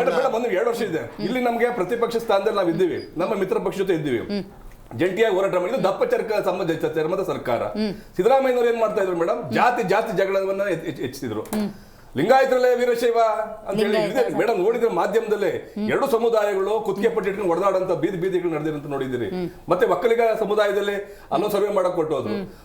ಅದರೊಳಗೆ ಅನೇಕ ವಿರೋಧಾಭಾಸಗಳು ಎದುರಿಸಿದ್ರು. ಈ SC ಮೀಸಲಾತಿ ಬಂತು, ಅಲ್ಲಿ 5.5 ಏನೋ ಸೂತ್ರ ಮಾಡ್ಕೊಂಡು ಒಳ ಮೀಸಲಾತಿಲೆ ಜೊತೆ ಸರ್ಕಾರದಲ್ಲಿ ನೌಕರಿಯನ್ನಾಗಿ ಕೊಡಬೇಕು. 2,80,000 ಈಗ ಖಾಲಿ ಹುದ್ದೆಗಳಿದ್ದಾವೆ. ಮಾಡಿದಾರ? ಮಾಡಿಲ್ಲ. ಖಾಲಿ ಹುದ್ದೆಗಳಿಗೆ ನೇಮಕಾತಿಗೆ 25/8 2025ರಲ್ಲಿ ಹೌದು ಆದೇಶ ಇದೆ. ಕೇವಲ 40,000 ನೀವು ನೋಡ್ಕೊಳ್ಳಿ, ಸುಮ್ಮನೆ ಮಾತನಾಡ್ದಲ್ಲ, ಅದರಲ್ಲಿ ಇದೆ. 40ರಿಂದ 60,000 ಆ proof ಅನ್ನು ಸಹ ತೋರಿಸ್ತಾ ಇದ್ದೇವೆ. ಅದು ಪ್ರೋಸೆಸ್ ಆಗಿದೆಯಾ? ಅದ್ರ ಬಗ್ಗೆ ಇಲ್ಲ. ಇಲ್ಲಿ ಏನಾಗಿದೆ ಆನ್ಸರಬಲ್ ಇಲ್ಲ ಯಾರುವೆ. ಈಗ ನೀವು ಹೇಳ್ತಾ ಇದ್ರಿ ಯಾಕಂದ್ರೆ ಒಬ್ಬರ ಹತ್ರನೇ ಎಲ್ಲ ಇಲಾಖೆ ಇದ್ರಿಂದೆಲ್ಲ ಮೇಡಮ್, ಒಂದ್ ನಿಮಿಷ ಕೇಳಿಲ್ಲ. ಏನಾಗುತ್ತೆ ಅಂದ್ರೆ ಈಗ ಕಳೆದ 6 ತಿಂಗಳಿಂದ ಗ್ರಾಮ ಪಂಚಾಯತಿಗಳಲ್ಲಿ ಈಗ ಏನು ವ್ಯವಸ್ಥೆನೇ ಕೆಟ್ಟೋಗಿದೆ. ಯಾರು ಮಾತಾಡ್ಸಕ್ಕಾಯ್ತಲ್ಲ ಮೇಡಮ್. ಈ ಖಾತೆ ವಿಷಯಗಳು ಅದ ಪ್ರಬಲವಾಗಿ ಖಾತೆಗಳಾಯ್ತಾ ಇಲ್ಲ. ಈ ಮಿನಿಸ್ಟರ್ ಖಾತೆಗಳ ಜನರ ಆಸ್ತಿ ಪಾಸ್ತಿ ಖಾತೆಗಳಾಯ್ತಾ ಇಲ್ಲ. ಆಮೇಲೆ ಅಲ್ಲಿ ಏನ್ ಮಾಡ್ಬೇಕು ಅನ್ನೋದೇ ಅವ್ರಿಗೆ ಗೊತ್ತಾಯ್ತಾ ಇಲ್ಲ. ಜನಪ್ರತಿನಿಧಿಗಳಿಲ್ಲ. ಇನ್ನು BBMP ಕತೆ ಇದಾಯ್ತು. ಇನ್ನು ಜಿಲ್ಲಾ ಪಂಚಾಯತ್ ಇಲ್ಲ, ತಾಲೂಕ್ ಪಂಚಾಯತ್ ಇಲ್ಲ. ಇನ್ನು ಇಲ್ಲಿ ಸರ್ಕಾರವೇ ಅರ್ಧ ಸರ್ಕಾರ ನಿಂತಿದೆ. ಈಗ ಏನ್ ಮಾಡ್ಬೇಕು ನಾವೀಗ? ಈಗ ಅಧಿವೇಶನದಲ್ಲಿ ಏನಂತ ಉತ್ತರ ಕೊಡ್ತಾರೆ ಮೇಡಮ್? ಮತ್ತೆ ಯಾರು ಉತ್ತರ ಕೊಡ್ತಾರೆ? ಯಾರು ಕೊಡ್ತಾರೆ? ಒಂದೇ ಕೊಡ್ಬೇಕಲ್ವಾ? ಕಳೆದ ಅಧಿವೇಶನದಲ್ಲಿ 250 ಪ್ರಶ್ನೆಗೆ ಸರ್ಕಾರ ಉತ್ತರ ಕೊಟ್ಟಿದ್ದಂಥದ್ದು 50-60 ಪ್ರಶ್ನೆಗೆ UT ಕಾದಿರು ಆ ಸರ್ಕಾರಕ್ಕೆ ಉಗಿದ್ರು. ನಾನ್ ಬಂದ್ಬಿಟ್ಟು ಹೆಂಗ್ ಸದನ ನಡೆಸ್ಲಿ, ಒಂದು ಉತ್ತರ ಕೊಟ್ಟಿಲ್ಲ ಅಂತ ಅನ್ಬಿಟ್ಟು ಎಷ್ಟು ಬಾರಿ ಚಿಮಾರಿ ಹಾಕಿದ್ದಾರೆ ಮೇಡಮ್. 4 ಜನ ಉತ್ತರ ಕೊಡಕ್ಕಷ್ಟೇ ಅಷ್ಟೇ ಇರೋದು. ಮಿಕ್ಕಿದ ಯಾವ ಪ್ರಶ್ನೆಗೆ ಉತ್ತರನೇ ಕೊಟ್ಟಿಲ್ವಲ್ಲ. ರೈಟ್. ನನಗೆ ಇದೊಂದು ಹೇಳಿ, ಅಂದ್ರೆ ಒಳ ಅರ್ಥಗಳೇನು ಅಂತ ಹೇಳಿ. ಈಗ ಕೇಂದ್ರ ಸರ್ಕಾರದ ವತಿಯಿಂದ ಸಮೀಕ್ಷೆಗಳಾಗ್ತವೆ, ಸರ್ವೆಗಳಾಗ್ತವೆ ಅಂದಾಗ ಇವರು ಮಿಡ್ಲಲ್ಲೇ ಸಾಮಾಜಿಕ ಆರ್ಥಿಕ ಶೈಕ್ಷಣಿಕ ಸಮೀಕ್ಷೆ ಅಂತ ಹೆಸರಿಟ್ಕೊಂಡು ಮಾಡೋದು ಸರಿಯಾ? ಅದಕ್ಕೊಂದು ಹಣ ವಿನಿಯೋಗಿಸೋದು ಸರಿನಾ? ಇದೊಂದು ಸ್ವಲ್ಪ ನಮಗೆ ದ್ವಂದ್ವ ಆಗಲ್ಲ. ನೋಡಿ, ಏನು ದ್ವಂದ್ವ ಇಲ್ಲ. ಅಹಿಂದ ಗುಮ್ಮ ಓಟ್ ತಗೊಬೇಕು ಅಹಿಂದ ಹೆಸರಲ್ಲಿ, ಅದೊಂದೇ ಗುಮ್ಮ ಇಟ್ಕೊಂಡಿರ್ತಕ್ಕಂಥದ್ದು ಕಾಂಗ್ರೆಸ್. ಅದು ಕಾಂಗ್ರೆಸ್ BJPಯ ನಾಗಾಲೋಟವನ್ನು ಹೇಗಾದರೂ ಮಾಡಿ ಮೊಟಕುಗೊಳಿಸಬೇಕಾಗಿತ್ತು. ಅದಕ್ಕೆ ಅಹಿಂದ ಬೇಕಾಗಿತ್ತು. ಅಹಿಂದ ಹೆಸರಿನಲ್ಲೇ ಮಾಡಿದ್ರು. ಅದು ಸಿದ್ದರಾಮಯ್ಯನವರು ಅಹಿಂದ ನಾಯಕರಾಗಿ ಹೊರಹೊಮ್ಮಿದ್ದಾರೆ. ಅದೊಂದು ಪ್ರಶ್ನಾತೀತ ನಾಯಕರು, ಅದು ಬೇರೆ ವಿಷಯ. ಆದರೆ ಪ್ರಶ್ನೆ ಮಾಡಬಾರ್ದು ಅಂತಾನೆ ಅವ್ರು ಹೇಳ್ತಾ ಇರೋದು. ಎಲ್ಲಿ ಮಾಡೋದಕ್ಕೆ ಹೇಳ್ತಾ ಇದ್ದಾರೆ? ನಾನು ಒಂದೇ ಒಂದು ನಮ್ಮ ಮಿತ್ರರು ಹೇಳಿದ್ರು, JDS ಮಿತ್ರರು, 4% ಮುಸ್ಲಿಮ್ಗೆ ದೇವೇಗೌಡರು ಕೊಟ್ಟಿದ್ರು ಅಂತ. ಹೌದು, ಕೊಟ್ಟಿದ್ರು. ಆ 4% ವಾಪಸ್ ತಗೊಂಡಾರೆ ಯಾರು? ಬಸವರಾಜ ಬೊಮ್ಮಾಯಿ ಅವರು, BJP ಸರ್ಕಾರ. ಮತ್ತೆ ಅವ್ರ ಜೊತೆಗೆ ಹೋಗಿ ಸಖ್ಯ ಬೆಳೆಸಿದ್ರಲ್ಲ ಸ್ವಾಮಿ. ನೀವೆಂತ ಅಹಿಂದ, ನೀವು ಶತ್ರುಗಳೇ ತಾನೆ. ಈಗ ಅಹಿಂದಾಗಿ ನೀವೇನು ಆನ್ಸರ್ ಮಾಡ್ತೀರಾ? ಮುಸ್ಲಿಮ್ಗೆ ಏನು ಆನ್ಸರ್ ಮಾಡ್ತೀರಾ? ಅವ್ರ ಜೊತೆಗಿದ್ದಿರಲ್ಲ, ಒಂದೇ ಒಂದು ತುಟಿಕ್ ಪಿಟಿಕ್ ಅನ್ನಲಿಲ್ವಲ್ಲ ಇದುವರೆಗೂ. 4% ಹೋಗ್ಲಿ, 4% ಕಾಂಗ್ರೆಸ್ ಸರ್ಕಾರ ಬಂದಾಗಾದ್ರೂ ಕೊಡಬೇಕು ಅಂತ ನೀವು ಏನಾದ್ರೂ ಒಂದು ಇವತ್ತಾದ್ರೂ ಕೇಳ್ತಾ ಇದ್ದೀರಾ? ಆ 4% ದೇವೇಗೌಡರು ಕೊಟ್ಟಿದ್ರು, BJP ಅವರು ತೆಗೆದು ಬಿಟ್ಟಿದ್ದಾರೆ. ಅವ್ರ ಜೊತೆಗೆ ನಾವು ಅಪವಿತ್ರ ಮೈತ್ರಿ ಮಾಡ್ಕೊಂಡಿದ್ದೀವಿ, ಇಲ್ಲ ಪವಿತ್ರ ಮೈತ್ರಿ ಮಾಡ್ಕೊಂಡಿದ್ದೀವಿ, ನೀವು ಕೊಟ್ಬಿಡಿ ಪರವಾಗಿಲ್ಲ ಅಂತನಾದ್ರೂ ಕೇಳ್ಬೇಕಲ್ಲ, ಅದನ್ನಾದ್ರೂ ಮಾಡ್ಬೇಕಲ್ಲ. ಅದನ್ನ ಮಾಡಕ್ಕಾಗಲ್ಲ. ನೋಡಿ, 69% ಒಂದು ನಿಮಿಷ ಮುಗಿಸ್ತೀನಿ ಸರ್. 69.6% OBC ಜನ ನಮ್ಮ ಕರ್ನಾಟಕದಲ್ಲಿ ಇದ್ದಾರೆ. ಈಗ ನಾಗಮೋಹನ್ ದಾಸ್ ಅವರ ವರದಿ ಪ್ರಕಾರ ಇದಕ್ಕೆ OBCಗೆ 32ರಿಂದ 51% ಶೇಕಡ ಕೊಡು. 32 ಈಗೇನಿದೆ 51% ವರೆಗೂ ನೀವು ರೈಸ್ ಮಾಡಿ ಅಂತ ಹೇಳಿದ್ದಾರೆ. ಕ್ಯಾಟಗರಿ 2Aಗೆ 5%ಇಂದ 22% ಕೊಡಿ ಅಂತ ಹೇಳಿದ್ದಾರೆ. ಸಜೆಷನ್ ಕೊಟ್ಟಿರತಕ್ಕಂಥದ್ದು. ಕ್ಯಾಟಗರಿ 1ಗೆ 4% ಇಂದ 6% ಮಾಡಿ ಅಂತ ಹೇಳಿದ್ದಾರೆ. ಮುಸ್ಲಿಮ್ಸ್ಗೆ 4% ಇಂದ 8% ಮಾಡಿ ಅಂತ ಈಗಾಗಲೇ ಕಿತ್ತಾಕಿದ್ರೆ ಅದನ್ನು ವಾಪಸ್ ತರಬೇಕು. 4% ಜೊತೆಗೆ ಇನ್ನೊಂದು 4%, ಯಾಕಂದ್ರೆ ಆ ಸಮೀಕ್ಷೆನೇ ತೋರಿಸಿದೆ ಮುಸ್ಲಿಮರೇ ಜಾಸ್ತಿ ಇದ್ದಾರೆ ಅಂತ. ಅದನ್ನ ಈಗ ಅಲ್ಪಸಂಖ್ಯಾತರು ಅಂತ ಇಟ್ಕೊಂತಾರ, ಇಲ್ಲ ಅವರು ನಮ್ಮ ಜೊತೆ ಜನರಲ್ ಕ್ಯಾಟಗರಿ ಕೊಟ್ಕೊಂತಾರ, ಇಲ್ಲ 2A ನಲ್ಲಿ ಸೇರಿಸ್ಕೊಂತಾರ. ಇನ್ನು ಮುಂದೆ ಅವರು ಅಲ್ಪಸಂಖ್ಯಾತರು ಅಂತ ಹೇಳ್ಬಾರ್ದು ಕರ್ನಾಟಕದಲ್ಲಿ, ಯಾಕಂದ್ರೆ ಅವ್ರದೇ ಜನಸಂಖ್ಯೆ ಜಾಸ್ತಿ ಇದೆ. ನೀವು ಈ ರೀತಿ ಮಾಡಿದಾಗ, ಇಲ್ಲ ಅಂದ್ರೆ ಇಂಟರ್ನಲ್ ಕ್ಯಾಸ್ಟ್ಗಳನ್ನೆಲ್ಲ ತಗೊಂಡ್ಬನ್ನಿ. ಈಗ ಹೇಗೆ ಒಕ್ಕಲಿಗ, ಲಿಂಗಾಯತ, ಇನ್ನೊಂದು ಮತ್ತೊಂದು ಎಲ್ಲ ಜಾತಿಗಳಲ್ಲಿ ನೀವು ಇಂಟರ್ನಲ್ ಕುರುಬ ಮತ್ತೆ ಗೊಲ್ಲ ಅಂತ ಏನ್ ಕೊಡ್ತೀರಾ, ಅವ್ರಿಗೂ ಇಂಟರ್ನಲ್ ಕ್ಯಾಸ್ಟ್ಗಳು ಶಿಯಾ ಸುನ್ನಿ ಏನೇನಿದೆಯೋ ಅವ್ರನ್ನೂ ತಗೊಂಡ್ ಬನ್ನಿ. ಇಲ್ಲ ಅಂದ್ರೆ ಅದು ಬೇರೆ ಬೇರೆ ಮುಸ್ಲಿಂ ಅಂತ ಸೇರಿಸಿದ್ಮೇಲೆ ಮುಸ್ಲಿಂ 15 ಇಷ್ಟು ಜಾತಿ ಬಹುಸಂಖ್ಯಾತರಾದ್ರು ಕರ್ನಾಟಕದಲ್ಲಿ. ಅವ್ರು ಅಲ್ಪಸಂಖ್ಯಾತ ಅನ್ನೋದಾದ್ರೂ ಬಿಡಿ, ನೀವು ಕಡೆ ಪಕ್ಷ ಅನ್ನೋದಾದ್ರೂ ಬಿಡಬೇಕಾಗುತ್ತೆ. ಒಕ್ಕಲಿಗ ಲಿಂಗಾಯತರ ಸ್ಥಾನಕ್ಕೆ ಈಚ್ಗೆ ಅಂದ್ರೆ ಅದು ಪ್ರತ್ಯೇಕವಾಗಿ 3% ಹೆಚ್ಚಿಗೆ ಮಾಡಿ ಅಂತ ಹೇಳಿದ್ರೆ, ಹೊಸದಾಗಿ ಒಂದು ಹೊಸ ಕ್ಯಾಟಗರಿಯನ್ನು 1B ಅಂತ ಮಾಡಿ ಅದರಲ್ಲಿ ಮೈಕ್ರೋ ಕಮ್ಯುನಿಟಿಗಳನ್ನು ಸೇರಿಸಿ ಅಂತನೂ ಒಂದು ನಿರ್ದೇಶನವನ್ನು ಕೊಟ್ಟಿರತಕ್ಕಂಥದ್ದು. ಅಲೆಮಾರಿಗಳಾಗಲಿ ಯಾರು ಮೈಕ್ರೋ ಕಮ್ಯುನಿಟೀಸ್, ಒಂದು ಸಣ್ಣ 5,000 10,000 ಇರತಕ್ಕಂಥ ಸರ್ವೆಗಳನ್ನು ಮಾಡಿರೋದು. ಇದು ಹೊರತುಪಡಿಸಿ caste, income, education, house holdings, government employment ಇದ್ರ ಯಾರ್ಯಾರು ಇದ್ದಾರೆ, ಒಂದು ಮುಖ್ಯವಾಗಿ ಗೌರ್ಮೆಂಟ್ ಎಂಪ್ಲಾಯ್ ಅಂತ ಏನಿದೆಯಲ್ಲ ಆ ಕ್ಯಾಟಗರಿ ಅವ್ರು ತಗೊಂಡಿರ್ತಕ್ಕಂತಹ ಒಂದು ಏನು ಮೊದಲನೇ ಹಂತದಲ್ಲಿ ಮೊದಲನೇ ವ್ಯಕ್ತಿ ಅಂತ ತಗೋತಾನೆ, ಅವನನ್ನು ಹೊರತುಪಡಿಸಿ ಎರಡನೇ ಅವ್ರ ಮನೆ ಮಕ್ಕಳಿಗೆಲ್ಲ ಕೊಡೋದನ್ನ ನಿಲ್ಲಿಸಬೇಕಾಗುತ್ತೆ. ಯಾಕಂದ್ರೆ ಅದರಿಂದ ಇನ್ನೊಬ್ಬನ ವ್ಯಕ್ತಿಗೆ ಸಿಗುತ್ತೆ. ನೋಡ್ರಿ, ಖರ್ಗೆ ಅವರು ಅವತ್ತಿಂದನೂ ಅಧಿಕಾರ ಅನುಭವಿಸ್ತಾ ಇದ್ದಾರೆ, ಅವ್ರ ಮಗ ಅನುಭವಿಸ್ತಾ ಇದ್ದಾರೆ, ಅವ್ರ ಅಳಿಯ ಅನುಭವಿಸ್ತಾ ಇದ್ದಾರೆ.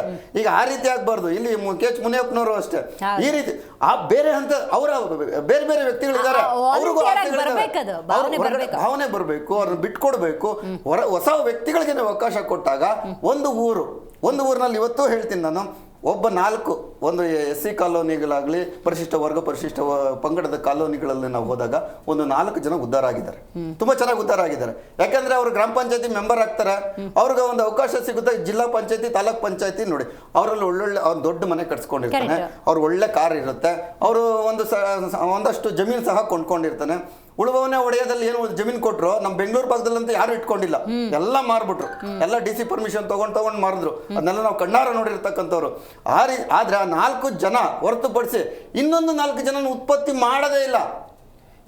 ಈಗ ಏನಾಗುತ್ತೆ ಅಂದ್ರೆ ಆ 4 ಜನರಲ್ಲಿ ಅವರ ಒಂದು ಸಂಘಟನೆ ಇರುತ್ತೆ, ಅವರ ಸಂಬಂಧಿಕರು 150-200 ಓಟ್ ಜಾಸ್ತಿ ಇರುತ್ತೆ. ಆ ಓಟ್ಗಳನ್ನು ಹಾಕೊಂಡು ಬಂದ ಗ್ರಾಮ ಪಂಚಾಯತಿ ಸದಸ್ಯ ರೆಗ್ಯುಲರ್ ಆಗಿ ಆಗ್ತಾ ಇದ್ದಾನೆ. 4 ರಿಂದ 5, 6, 8 ಬಾರಿ ಸಹ ಗ್ರಾಮ ಪಂಚಾಯತಿ ಮೆಂಬರ್ ಆಗ್ತಾರೆ.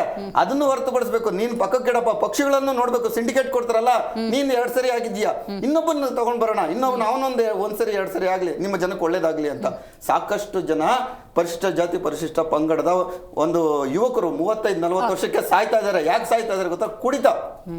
ಆ ಕುಡಿತದ ಚಟ ಸಾಯ್ತಾ ಇದ್ದಾರೆ. ಆ ಚಟಗಳನ್ನು ಬಿಡಿಸುವಂತ ಕೆಲಸ ಆಗಬೇಕು. ವಿದ್ಯೆಯನ್ನು ಎಜುಕೇಶನ್ ಕೊಡಬೇಕು. ಅವರಿಗೆ ಏನಾದರೂ ಹೊಸ ಸಂಪನ್ಮೂಲ ಕ್ರೋಢೀಕರಣ ಮಾಡುವಂತ ಉದ್ಯೋಗಗಳನ್ನು ನೀವು ಕೊಡಿಸ್ಬೇಕಾಗುತ್ತೆ. ಕೇವಲ ಒಂದು ಕೇರಿನಲ್ಲಿ, ಒಂದು ಊರಿನಲ್ಲಿ 10 ಜನ ನೀವು ಉದ್ಧಾರ ಆದ್ರೆ ಆಗೋದಿಲ್ಲ. ಆ ಕೇರಿನಲ್ಲಿ 90 ಭಾಗ ಉದ್ಧಾರ ಆದಾಗ ಮಾತ್ರ ಇನ್ನು 10 ಜನರನ್ನು 10% ಏನಿರ್ತಾರೆ ಅವ್ರನ್ನೂ ಸಹ ಅವ್ರ ಮೇಲೆತ್ತುವಂತ ಕೆಲಸ ಮಾಡ್ತಾರೆ. ಆ ಒಂದು ಕೆಲಸ ಸರ್ಕಾರದಿಂದ ಆಗ್ಬೇಕಾಗುತ್ತೆ. ನೋಡೋಣ, DK ಶಿವಕುಮಾರ್ ಏನಾದ್ರು ಅಧಿವೇಶನದಲ್ಲಿ ಏನಾದ್ರು ಸ್ಪಷ್ಟತೆ ಕೊಡಬಹುದಾ? ಮೇಡಮ್ ಕೊಡ್ಲೇಬೇಕು ಇವರು. ಈಗ ಅವ್ರು ಹೇಳ್ತಾರೆ ಇದಕ್ಕಿಂತ ನಮ್ದು ಸಾಕಷ್ಟು ಮಂತ್ರಿಮಂಡಲ ರಚನೆ ಆಗಿಲ್ಲ ಅಂತಲ್ಲ, ಇದನ್ನ ನಾವೇನು ಪರಿಶೀಲನೆ ಮಾಡ್ತಾ ಇದೀವಿ ಅಂತಲ್ಲ. ನೋಡಿ, ಇವರು ಈಗ ಜನಗಣತಿ ಅಥವಾ ಏನೋ ಸರ್ವೆ ಮಾಡಕ್ ಹೊರಟ್ರಲ್ಲ ಮೇಡಮ್, ಆರ್ಥಿಕ ಶೈಕ್ಷಣಿಕ ಸಾಮಾಜಿಕ, ಅವಾಗ ಕರೆಂಟ್ ಇರಲಿಲ್ಲ, ನೆಟ್ವರ್ಕ್ ಇರಲಿಲ್ಲ, ಅನೇಕ ಡಾಟಾಗಳೇ ಕಲೆಕ್ಟ್ ಮಾಡಕ್ ಆಗ್ಲಿಲ್ಲ. ಇದನ್ನ ಪ್ರೀ ಪ್ಲಾನ್ ಮಾಡ್ಕೊಂಡು ಮಾಡ್ಬೇಕಿತ್ತು. ಇದಕ್ಕೆ ಯಾರೂ ಸಹ ವಿರೋಧ ಮಾಡೋದಿಲ್ಲ, ಯಾವ ಪಕ್ಷನೂ ವಿರೋಧ ಮಾಡಲ್ಲ ಮೇಡಮ್, ಇನ್ಕ್ಲೂಡಿಂಗ್ BJP ಇರ್ಬೋದು, JDS ಇರ್ಬೋದು, ನಮ್ಮ ಆಮ್ ಆದ್ಮಿ ಅವರು ಇರ್ಬೋದು. ಉದ್ದೇಶ ಏನು ಅಂತಂದ್ರೆ ದೇ ವಾಂಟೆಡ್ ಟು ಅಪ್ಲಿಫ್ಟ್ ಏನು ಲೋಯರ್ ಕಮಿಟಿನ ಬರ್ಬೇಕು. ತಾವು ಹೇಳ್ದಂಗೆ ಈಗ ಎಲ್ಲರಿಗೂ ಸಮಾನತೆ, all are equal before I of law. ನಮ್ಗೆಲ್ಲ ಸಮಾನತೆ ಬೇಕು, ಶೈಕ್ಷಣಿಕ ಸಮಾನತೆ ಬೇಕು, ಸಾಮಾಜಿಕ ಬೇಕು. ಅದ್ರ ಉದ್ದೇಶನೇ OBC. ನಾನು ಸನ್ಮಾನ ಸಿದ್ದರಾಮಯ್ಯನವ್ರಿಗೆ ಹೇಳ್ತಾ ಇದ್ದೀವಿ, 2006ರಲ್ಲಿ ನೀವು ನನ್ನ ಹೈಂದ ಸಮುದಾಯಕ್ಕೆ ಅನ್ಯಾಯ ಆಯ್ತೈತೆ, ಇಲ್ಲಿ ನನಗೆ ನ್ಯಾಯ ಸಿಗ್ತಾ ಇಲ್ಲ ಅಂತ ಹೇಳ್ಬಿಟ್ಟು ನೀವು ಹೈಂದ ಸಂಘಟನೆ ಮುಖಾಂತರ ಇಡೀ ರಾಜ್ಯದಲ್ಲಿ ಪ್ರತಿಪಕ್ಷ ನಾಯಕರಾದ್ರೆ ನಮ್ಮ ಸ್ನೇಹಿತರು ಹೇಳಿದ್ರು ಆಳುವ ವರ್ಗಗಳು ಆಳ್ತಲೇ ಇರ್ತಾರೆ ಅಂತ ಹೇಳಿ. ರಾಜ್ಯದ ಮುಖ್ಯಮಂತ್ರಿ ಆದ್ರೆ 8 ವರ್ಷಗಳ ಕಾಲ ದೇವರಾಜ ಅರಸರ ರೆಕಾರ್ಡ್ ಅನ್ನ ಮುರಿದ್ರಿ ಸನ್ಮಾನ್ಯ ಸಿದ್ದರಾಮಯ್ಯನವರೇ. ಆಯ್ತಾ, ಇಡೀ ನಿರಂತರವಾಗಿ ನೀವು ಅಧಿಕಾರ 83ರಿಂದ ಹೆಗಡೆಯವರ ಕಾಲದಿಂದಲೂ ಒಂದಲ್ಲ ಒಂದು ಅಧಿಕಾರಗಳನ್ನು ನಿರಂತರ ಅವರು ಅನುಭವಿಸಿದ್ರಿ. ನಿಮ್ಗೆ ಯಾಕೆ ಇಚ್ಛಾಶಕ್ತಿನೇ ಬರಲಿಲ್ಲ? ಹೌದು, ನಿಮ್ದು ಈಗ ಬಹುಮತ ಇತ್ತು ನಿಮ್ಮ ಸರ್ಕಾರದಲ್ಲಿ, ಪೂರ್ಣ ಪ್ರಮಾಣ ಸರ್ಕಾರ ಇತ್ತು ಕಾಂಗ್ರೆಸ್ ಮೇಡಮ್, ಸಮ್ಮಿಶ್ರ ಸರ್ಕಾರ ಅಲ್ಲ. ನಮ್ಮನ್ನೆಲ್ಲ ಹೇಳ್ತಾರೆ ಜನತಾ ದಳದವರು, ನೀವು ಕುಮಾರಸ್ವಾಮಿ ಅವ್ರು ಏನ್ ಮಾಡಿದ್ರಿ, ಸನ್ಮಾನ್ಯ ದೇವೇಗೌಡರು ಏನ್ ಮಾಡಿದ್ರಿ ಅಂತ ಹೇಳಿ. ಸನ್ಮಾನ್ಯ ದೇವೇಗೌಡರು ಸಿಕ್ಕಿದ್ದು ಮೇಡಮ್ 70 ವರ್ಷದ ಹೋರಾಟ, ಸಿಕ್ಕಿದ 6 ವರ್ಷ ಅಧಿಕಾರ. ಕುಮಾರಸ್ವಾಮಿ ಅವರಿಗೆ ಸಿಕ್ಕಿದ್ದು ಎಷ್ಟು ಮೇಡಮ್? ಒಂದ್ಸಲ 20 ತಿಂಗಳು, ಇನ್ನೊಂದ್ಸಲ 18 ತಿಂಗಳು. ಯಾವ ಯೋಜನೆಯನ್ನು ಇಂಪ್ಲಿಮೆಂಟ್ ಮಾಡಕ್ಕಾಗುತ್ತೆ ನಮ್ಮ ರಾಜ್ಯ ಜನತಾ ದಳ? ಈ ಸಂದರ್ಭದಲ್ಲಿ ಈಗ ಇರುವಂತ ಇವರು ಯಾರೋ ಕಾಂಗ್ರೆಸ್ ಪಕ್ಷದವರು ರಾಜಕೀಯ ಹೊರತುಪಡಿಸಿ ಇಲ್ಲಿ ಅಪ್ಪರ್ ಕ್ಯಾಸ್ಟ್ ಅಥವಾ ಲೋಯರ್ ಕ್ಯಾಸ್ಟ್ ಅನ್ನೋದು ಬಿಟ್ಟು ಇಲ್ಲಿ ಏನು OBC ಫ್ಯಾಕ್ಟರ್ಸ್ ಏನಿದೆ ನಮ್ಮ ಸ್ನೇಹಿತರು ಹೇಳಿದಂತ ಸಂದರ್ಭದಲ್ಲಿ ನೋಡಿ, ಈ ಒಂದು ಇದನ್ನ ಮೀಸಲಾತಿ ವಿಚಾರವಾಗಿ ಮಾನ್ಯ ಪರಮೋಚ್ಚ ನ್ಯಾಯಾಲಯ 9 ಜಡ್ಜಸ್ ಬೆಂಚಸ್ ಸಹ ಇದನ್ನು ಒಪ್ಕೊಂಡಿದೆ. 32 to 51% ನೀವು ಅದ್ರ ಆಚೆಗೆ ನೀವು ಕ್ರಿಮಿನಲ್ ಅಂದ್ರೆ ಸೀಲಿಂಗ್ ಲಿಮಿಟ್ ಹೋಗ್ಬೇಡಿ ಅಂತ ಇಲ್ಲಿ 2006ರಲ್ಲಿ ಹೇಳಿದೆ. ಅಂದ್ರೆ ಇಡೀ ಕಾಂಗ್ರೆಸ್ ಪಕ್ಷ ಮೇಡಮ್ ಮಂಡಲ ಆಯೋಗವನ್ನೇ ವಿರೋಧ ಮಾಡ್ದಾಗ ಗೊತ್ತರ ನಿಮಗೆ 92ರಲ್ಲಿ. ಯಾಕೆಂದ್ರೆ ಈ ಆಯೋಗವನ್ನು ರಚನೆ ಮಾಡಿದಾದ್ರೆ ಇಲ್ಲಿ ನಮಗೆ ಬೇರೆ ಬೇರೆ ತರ ಇಲ್ಲಿ ನಮಗೆ ರಾಜಕೀಯ ಕಾರಣಾಂತರಗಳು ಹುಟ್ಕೋತವೆ ಅಂತ ಹೇಳಿ ಅದನ್ನ ವಿರೋಧ ಮಾಡಿದೆ ಕಾಂಗ್ರೆಸ್ ಮಂಡಲ ಆಯೋಗನ. ತೆಗೆದು ನೋಡಿ ಇತಿಹಾಸವನ್ನ ನಮ್ಮ ಕಾಂಗ್ರೆಸ್ ವಕ್ತಾರರು. ಈ ಸಂದರ್ಭದಲ್ಲಿ ಕರ್ನಾಟಕ ರಾಜ್ಯದಲ್ಲಿ ಪ್ರಮುಖವಾಗಿ ಮೇಡಮ್ ಎಲ್ಲಾ ಜಾತಿಗಳಿದಾವೆ, ಒಕ್ಕಲಿಗರಲ್ಲೂ ಬಡವರಿದ್ದಾರೆ, ಹೌದು, ಆಮೇಲೆ ಲಿಂಗಾಯತಲ್ಲೂ ಬಡವರಿದ್ದಾರೆ, ಬ್ರಾಹ್ಮಣರಲ್ಲೂ ಸಮುದಾಯಗಳಲ್ಲೂ ಕೂಡ ಬಡವರಿದ್ದಾರೆ, ಸಿರಿವಂತರಿದ್ದಾರೆ. ಆ ಬಡವರನ್ನು ಮುಖ್ಯವಾಹಿನಿಗೆ ತರೋದು ಅಂತ ಹೇಳಿ ನಾನು ಹೇಳಿದ್ದು. ಈಗ ಸನ್ಮಾನ್ಯ ಸಿದ್ದರಾಮಯ್ಯ ಸಾಹೇಬ್ರು ಹೇಳಿದ್ರೆ ಅಂತ ನಾನು ಆರ್ಥಿಕವಾಗಿ ಶೈಕ್ಷಣಿಕ ಸಾಮಾಜಿಕವಾಗಿ ಮಾಡ್ತಾ ಇದೀವಿ ಅಂತ ತರಲೆ ಇವ್ರು ಹೇಳಿದ್ರಲ್ಲ ಮೈಕ್ರೋ ಕಮ್ಯುನಿಟೀಸ್ ಅಂತ ಹೇಳಿ, ಅದೊಂದ್ ಕಡೆ ಅವ್ರಿಗೆ ಕೊಡ್ಲಿ ನ್ಯಾಯ ಕೊಡ್ಲಿ ಬರ್ಬೇಕು ಮೇಡಮ್. ಯಾಕೆಂದ್ರೆ ಉಳ್ಳವನೇ ಎಲ್ಲ ಮಾಡ್ಕೊಂಡು ಹೋದ್ರೆ ಉಳ್ದವ್ ನೋಡಿದಂತ ಸಂದರ್ಭ ನಮ್ಗೆಲ್ಲ ನೋವಾಗುತ್ತೆ. ಯಾವ ಈ ದೇಶ ಎಲ್ಲಿದೆಯಪ್ಪ, ನಾವು ರಾಜ್ಯದಲ್ಲಿ ಹೆಂಗಿದ್ಯಪ್ಪ ಅಂತ ಹೇಳಿ. ಹಂಗ ಎಲ್ಲ ಸಮಾನತೆ ಸಾಧಿಸ್ತೀವಿ. ಆದ್ರೆ ಕಾಂಗ್ರೆಸ್ ಪಕ್ಷಕ್ಕೆ ಇಚ್ಛಾಶಕ್ತಿ ಇರಬೇಕು. ಈಗ ಹೇಳ್ತಾರೆ ಸನ್ಮಾನ್ಯ DK ಶಿವಕುಮಾರ್ ಅವ್ರು ಬಂದು ನೀವು ಮುಂದಿನ ದಿವಸ ಅಧಿಕಾರಕ್ಕೆ ಬಂದ್ರೆ ಮೇಡಮ್, ನಾನು ಹೇಳ್ತಾ ಇದ್ದೀನಿ, ನಾವು ಜನತಾ ಪರಿವಾರ ಸರ್ಕಾರಗಳು ಯಾವುದೇ ಬರಲಿ ಮೇಡಮ್, ಮುಂದಿನ ದಿನಗಳಲ್ಲಿ ನಮ್ದು ಮೈತ್ರಿ ಸರ್ಕಾರ ಬಂದಂತ ಸಂದರ್ಭದಲ್ಲಿ ಈ ಎಲ್ಲ ಆಶಯಗಳನ್ನ ಈಡೇರಿಸ್ತೀವಿ. ಈಗ ಒಂದ್ ಹೇಳ್ತೀನಿ, ಗೃಹಲಕ್ಷ್ಮಿ ಯೋಜನೆಗಳು ತಂದ್ರಲ್ಲ ಇವರು ಗ್ಯಾರಂಟಿಗಳನ್ನ, ಇದರಲ್ಲೇ ಕಾಲ ಕಳೀತಾ ಇದ್ದಾರೆ. ಈಗ ಅವರು ಕೊಟ್ಟಿರುವಂತ ಲ್ಯಾಕ್ಯೂನ ಏನಿದೆ 3 ವರ್ಷಗಳಲ್ಲಿ ಆರ್ಥಿಕ, ಅದನ್ನ ತುಂಬಕ್ಕೆ ಈಗ DK ಶಿವಕುಮಾರ್ ಅವರಿಗೆ ಟೈಮ್ ಬೇಕು. ಅಲ್ಲಿ ಮುಗಿದೋಯ್ತು. ಅಲ್ಲಿಗೆ ಇವರು 4% ಇಂದ 8% ಮುಸ್ಲಿಮರು ಕೊಡಬೇಕು ಅಂತ ಆಯೋಗ ಹೇಳಿದೆ. ಅದನ್ನ ಕೊಡಕ್ ಸಾಧ್ಯನಾ? ಕೊಡ್ತಾರ ತೋರಿಸ್ತಾರ, ಆ ಬದ್ಧತೆಯನ್ನು ತೋರಿಸ್ತಾರ. ಅಲ್ಲ, ಈಗ ಅದು- ನಮ್ಮ ಸರ್ಕಾರ ಎಲ್ಲ ಆಶಯಗಳು ಅಂತ ಹೇಳ್ತಾ ಇದ್ದಾರೆ. ಅಂದ್ರೆ ಮುಸ್ಲಿಮ್ಗೆ 8% ಕೊಡೋದು ಅವರಿಗೆ ಆ ಬದ್ಧತೆ ಬೇಡ. ಇವ್ರನ್ನೇ ಕೇಳೋಣ. ಅವ್ರಂತೂ ಕೊಡೋದಿಲ್ಲ. ಅವ್ರು ನೇರವಾಗಿ ಸ್ಪಷ್ಟವಾಗಿ ಹೇಳ್ತೀನಿ, ಈ ರಾಜ್ಯದಲ್ಲಿ ಅಲ್ಲ, ಬಟ್ ನಿಮ್ ಹೇಳಿಕೆಯಲ್ಲಿ ನಂಗೆ ಗೊಂದಲ ಆಯ್ತು. ಯಾಕೆ ಅಂದ್ರೆ ಈಗ 12% ಇದ್ದಾರೆ, ಮೋರ್ ದನ್ 12%. ಎಲ್ಲ ಆಶಯಗಳನ್ನು ನಾವು ಈಡೇರಿಸ್ತೀವಿ ಅಂತ ಅವ್ರ ಮಾತಲ್ಲೇ ಹೇಳಿದ್ರು. 4% 8% ಅಂತ ಏನ್ ಆಯೋಗ ಏನ್ ಹೇಳಿದೆ ಅದನ್ನು ಬದ್ಧತೆ ಇದೆಯಾ? ಹೌದು, ಓಕೆ. ನಾಗಮೋಹನ್ ದಾಸ್ ವರದಿಯವರು ಆ ತರ ಬಂದಿದೆ ಈ ಕಾಂಗ್ರೆಸ್ನವರ ಅವಧಿಯಲ್ಲಿ. ನಮ್ಮ ಅವಧಿಯಲ್ಲಿ ಒಂದು ಆಯೋಗವನ್ನು ರಚನೆ ಮಾಡಿದ ಸಂದರ್ಭದಲ್ಲಿ 4% 8% ಕೊಡಬಹುದಾ? ಅಲ್ಲ, ಕಾಂಗ್ರೆಸ್ನವರ ಅಲ್ಲೆಲ್ಲ ಇಂಪ್ಲಿಮೆಂಟ್ ಮಾಡಕ್ಕಾಗಿಲ್ಲ. 4% 8% ಕೊಡೋದ್ರಿಂದ ಅದು ಅನುಕೂಲ ಆಗುತ್ತಾ ಯೋಚನೆ ಮಾಡ್ಬೇಕು ಅಲ್ವಾ ಮೇಡಮ್? ಒಂದು ಆಮೇಲೆ ಇನ್ನೊಂದು ಹೇಳ್ತೀನಿ ಕೇಳಿ, ಇಲ್ಲಿ ಇವ್ರು ಹೇಳ್ತಾರಲ್ಲ, ಈಗ ಮುಸ್ಲಿಮರ ಬಗ್ಗೆ ಇವರು ಬಹಳ ಈಗ ಸಾಫ್ಟ್ ಕಾರ್ನರ್ ಇವರು ವಿರೋಧ ಮಾಡ್ತಾರ ಅಥವಾ ಅವರನ್ನ ತಪ್ಪಿಕೆತಾರ ಅಂತ ಹೇಳಿ ಈ ರಾಜ್ಯದಲ್ಲಿ ಮತ್ತೊಮ್ಮೆ ಮುಸ್ಲಿಮ್ನಾಗಿ ಮುಟ್ಟಬೇಕು ಅಂತ ಹೇಳಿದ್ದು ದೇವೇಗೌಡರು. 4% ಕೊಟ್ಟರು ಅವರು. ನಮ್ಮ ಕೈ ಹಿಡಿಲಿಲ್ಲ. ಆದ್ರೂ ಸಹ ನಾವು ಅವ್ರ ಬಗ್ಗೆ ನಮ್ಗೆ ಒಂದು ಅನುಕಂಪ ಮತ್ತೆ ಅವ್ರ ಜೊತೆಗೆ 40 ವರ್ಷ ಅವ್ರ ಕೈ ಹಿಡಿದಿದ್ರು. ಇರಿ ಸರ್, ಒಂದೇ ಒಂದು ಚುನಾವಣೆ ನೋಡಿ, ಒಂದೇ ಚುನಾವಣೆ ಕಾಂಗ್ರೆಸ್ನಲ್ಲಿ ಇವತ್ತು ಜಮೀರ್ ಅಹಮದ್ ದಾವಣಗೆರೆ ಚುನಾವಣೆಗೆ ಹೋಗ್ಲಿಲ್ಲ ಅಂತ ಹೇಳಿ ಐಡಿ ಕಾರ್ಡ್ ಇಟ್ಕೊಂಡು ರಾಮನಗರದಲ್ಲಿ ಹೇಳಿದ್ರು 20 ವರ್ಷ ನಾವು ವೋಟ್ ಹಾಕಿದ್ವಿ ಕುಮಾರಸ್ವಾಮಿ. ನಾವು ಮುಸ್ಲಿಮರ ಬಗ್ಗೆ ಹೇಳಿಲ್ಲ ಸರ್, ಬಾಂಗ್ಲಾದೇಶ ನಾವು ಪಾಕಿಸ್ತಾನದವರ ಇಂತ ಮಾತುಗಳು ಹೇಳ್ತಿರಲ್ಲ. ರಾಮನಗರದ ಮುಸ್ಲಿಮರಿಗೆ ಹೇಳಿಲ್ಲ ಇದು ನಾವು. ರಾಮನಗರದ ಮುಸ್ಲಿಂ ಬಾಂಧವರಿಗೆ ಹೇಳಿಲ್ಲ. ನೀವು ಅನೇಕ ಅಲ್ಲಿದ್ದಾರೆ, ನುಸುಳುಕೋರಿದ್ದಾರೆ. ಹೌದು ಮೇಡಮ್, ಅಲ್ಲಿ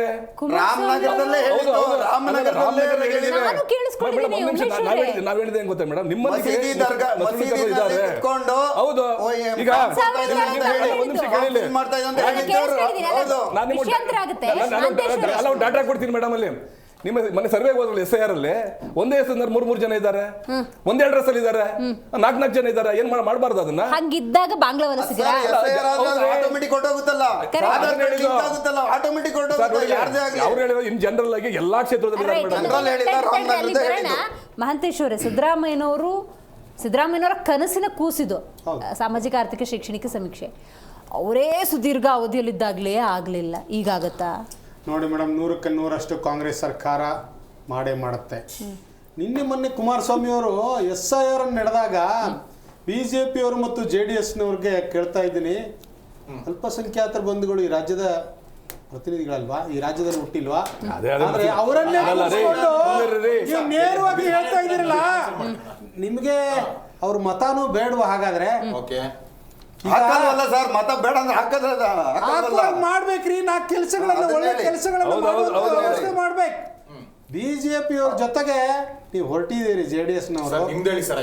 JDS ನಿಮ್ಗೆ ಯಾಕ್ರಿ? ನಿಮಗೆ ಬೆಳಗ್ಗೆ ಆಗಲೆಲ್ಲ JDS ಅಲ್ಲ, ನಿಮ್ಗೆ ಭಯ ಶುರುವಾಗಿದೆಯಾ? ಕುಮಾರಸ್ವಾಮಿ ಅವ್ರ ಬಗ್ಗೆ ಭಯ ಶುರುವಾಗಿದೆ ನಿಮ್ಗೆ? ಸಮುದಾಯ ಭವನದಲ್ಲಿ ಬಂದವರು ನಿಜಕ್ಕೂ ಕೂಡ ಬಾಂಗ್ಲಾವಾಸಿಗಳ, ಅವ್ರು ಯಾವ ಕಾರಣಕ್ಕೆ ಬಂದಿದ್ರು ಅಂತ ಸ್ಕ್ರೂಟಿನಿ ಮಾಡಿದ್ರ ನೀವು? ಸುಮ್ನೆ ವಿಡಿಯೋ ಮಾಡ್ಕೊಂಡ್ರ ನೀವು?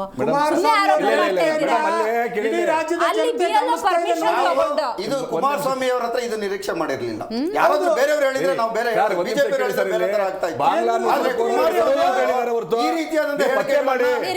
ನಿರೀಕ್ಷೆನೂ ಮಾಡಿರ್ಲಿಲ್ಲ. ಪಶ್ಚಿಮ ಬಂಗಾಳದಲ್ಲಿ ಇರ್ಲಿಲ್ವಾ ಸರ್? ಬಿಹಾರದಲ್ಲಿ ನುಸುಳುಕೋರರು ಇಲ್ವಾ? ಕರ್ನಾಟಕದಲ್ಲಿ ಇಲ್ವಾ? ಅಲ್ಲ, ಆಶ್ರಯ ತಾಣ ಆಗಿದೆ. ಇವತ್ತು ನೀವು ಹುಡುಕಿ, ಇವತ್ತು ಕರ್ನಾಟಕದಲ್ಲಿ 50 ಲಕ್ಷ ಮತದಾರರು ಕೇಂದ್ರ ಸರ್ಕಾರ. ಕಾಂಗ್ರೆಸ್ ಒಂದು ಪ್ರಶ್ನೆ ಇದೆ, why now you are asking ಅಂತ. ಈಗ ಕೇಳ್ತಾ ಇದ್ದೀರಿ ಇದೇ ಆಯೋಗದ ಸರ್ವೇನ?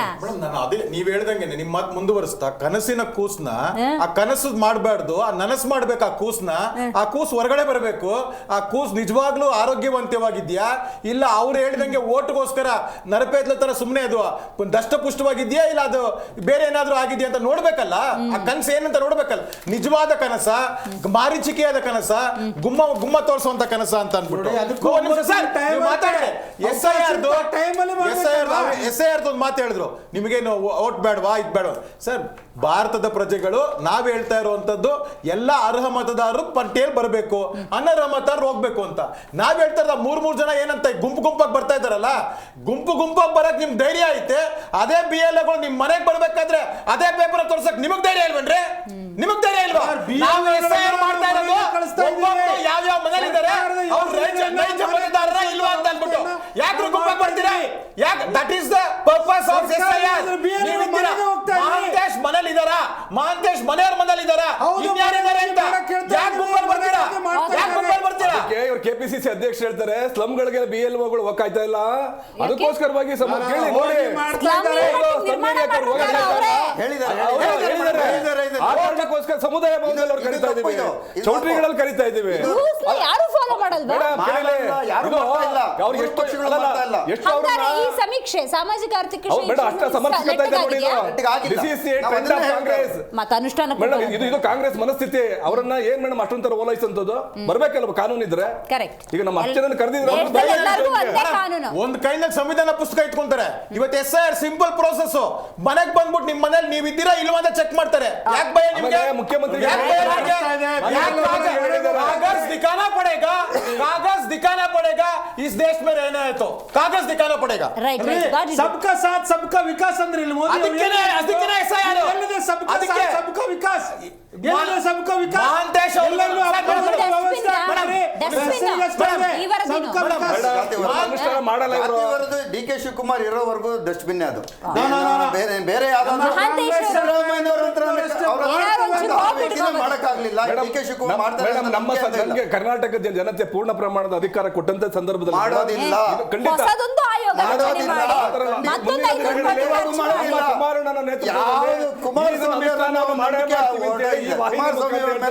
ನಂಬಿಕೆ ಹೊರಟಾಗಿದೆ. ಮಹಾಂತೇಶ್ ಅವರು, ಶಶಿಧರ್, ಉಮೇಶ್ ಅವರು, ಯದುಕುಮಾರ್ ಗೌಡರು ಕಾರ್ಯಕ್ರಮದಲ್ಲಿ ಭಾಗಿಯಾಗಿದ್ದಕ್ಕಾಗಿ ಧನ್ಯವಾದಗಳು. ಇವತ್ತಿನ ಚರ್ಚೆಯಲ್ಲಿ ವಿಶೇಷವಾಗಿ ಈ ಆಯೋಗ ರಚನೆ ಮಾಡ್ತಾರೆ, ಸರ್ವೆ ಮತ್ತೊಂದು ಕಡೆ ಆಗುತ್ತಲ್ಲ, ಇವೆಲ್ಲ ಪ್ರಾಮಾಣಿಕವಾಗಿ ಆಗಲ್ಲ ಅನ್ನುವಂಥ ಒಂದು ಮಾಹಿತಿ ಕೂಡ ಲಭ್ಯ ಆಗಿರೋದ್ರಿಂದಾಗಿ ಮೊದಲು ಎಂಥ ಸರ್ವೆ ಆಗಲಿ, ಆಯೋಗಗಳ ರಚನೆ ಆಗಲಿ, ಅವೆಲ್ಲವೂ ಮೊದಲು ಪ್ರಾಮಾಣಿಕವಾಗಲಿ, ಆಮೇಲೆ ಅನುಷ್ಠಾನದ ಬಗ್ಗೆ ಯೋಚನೆಗಳನ್ನು ಮಾಡಲಿ ಅಂತ ಹೇಳ್ತೀವಿ. ಇವತ್ತಿನ ಕಾರ್ಯಕ್ರಮವನ್ನು ಮುಗಿಸೋಣ. ನೋಡ್ತಾ ಇರಿ ಜಿ ಕನ್ನಡ ನ್ಯೂಸ್, ಸತ್ಯವೇ ಸುದ್ದಿಯ ಜೀವಾಳ.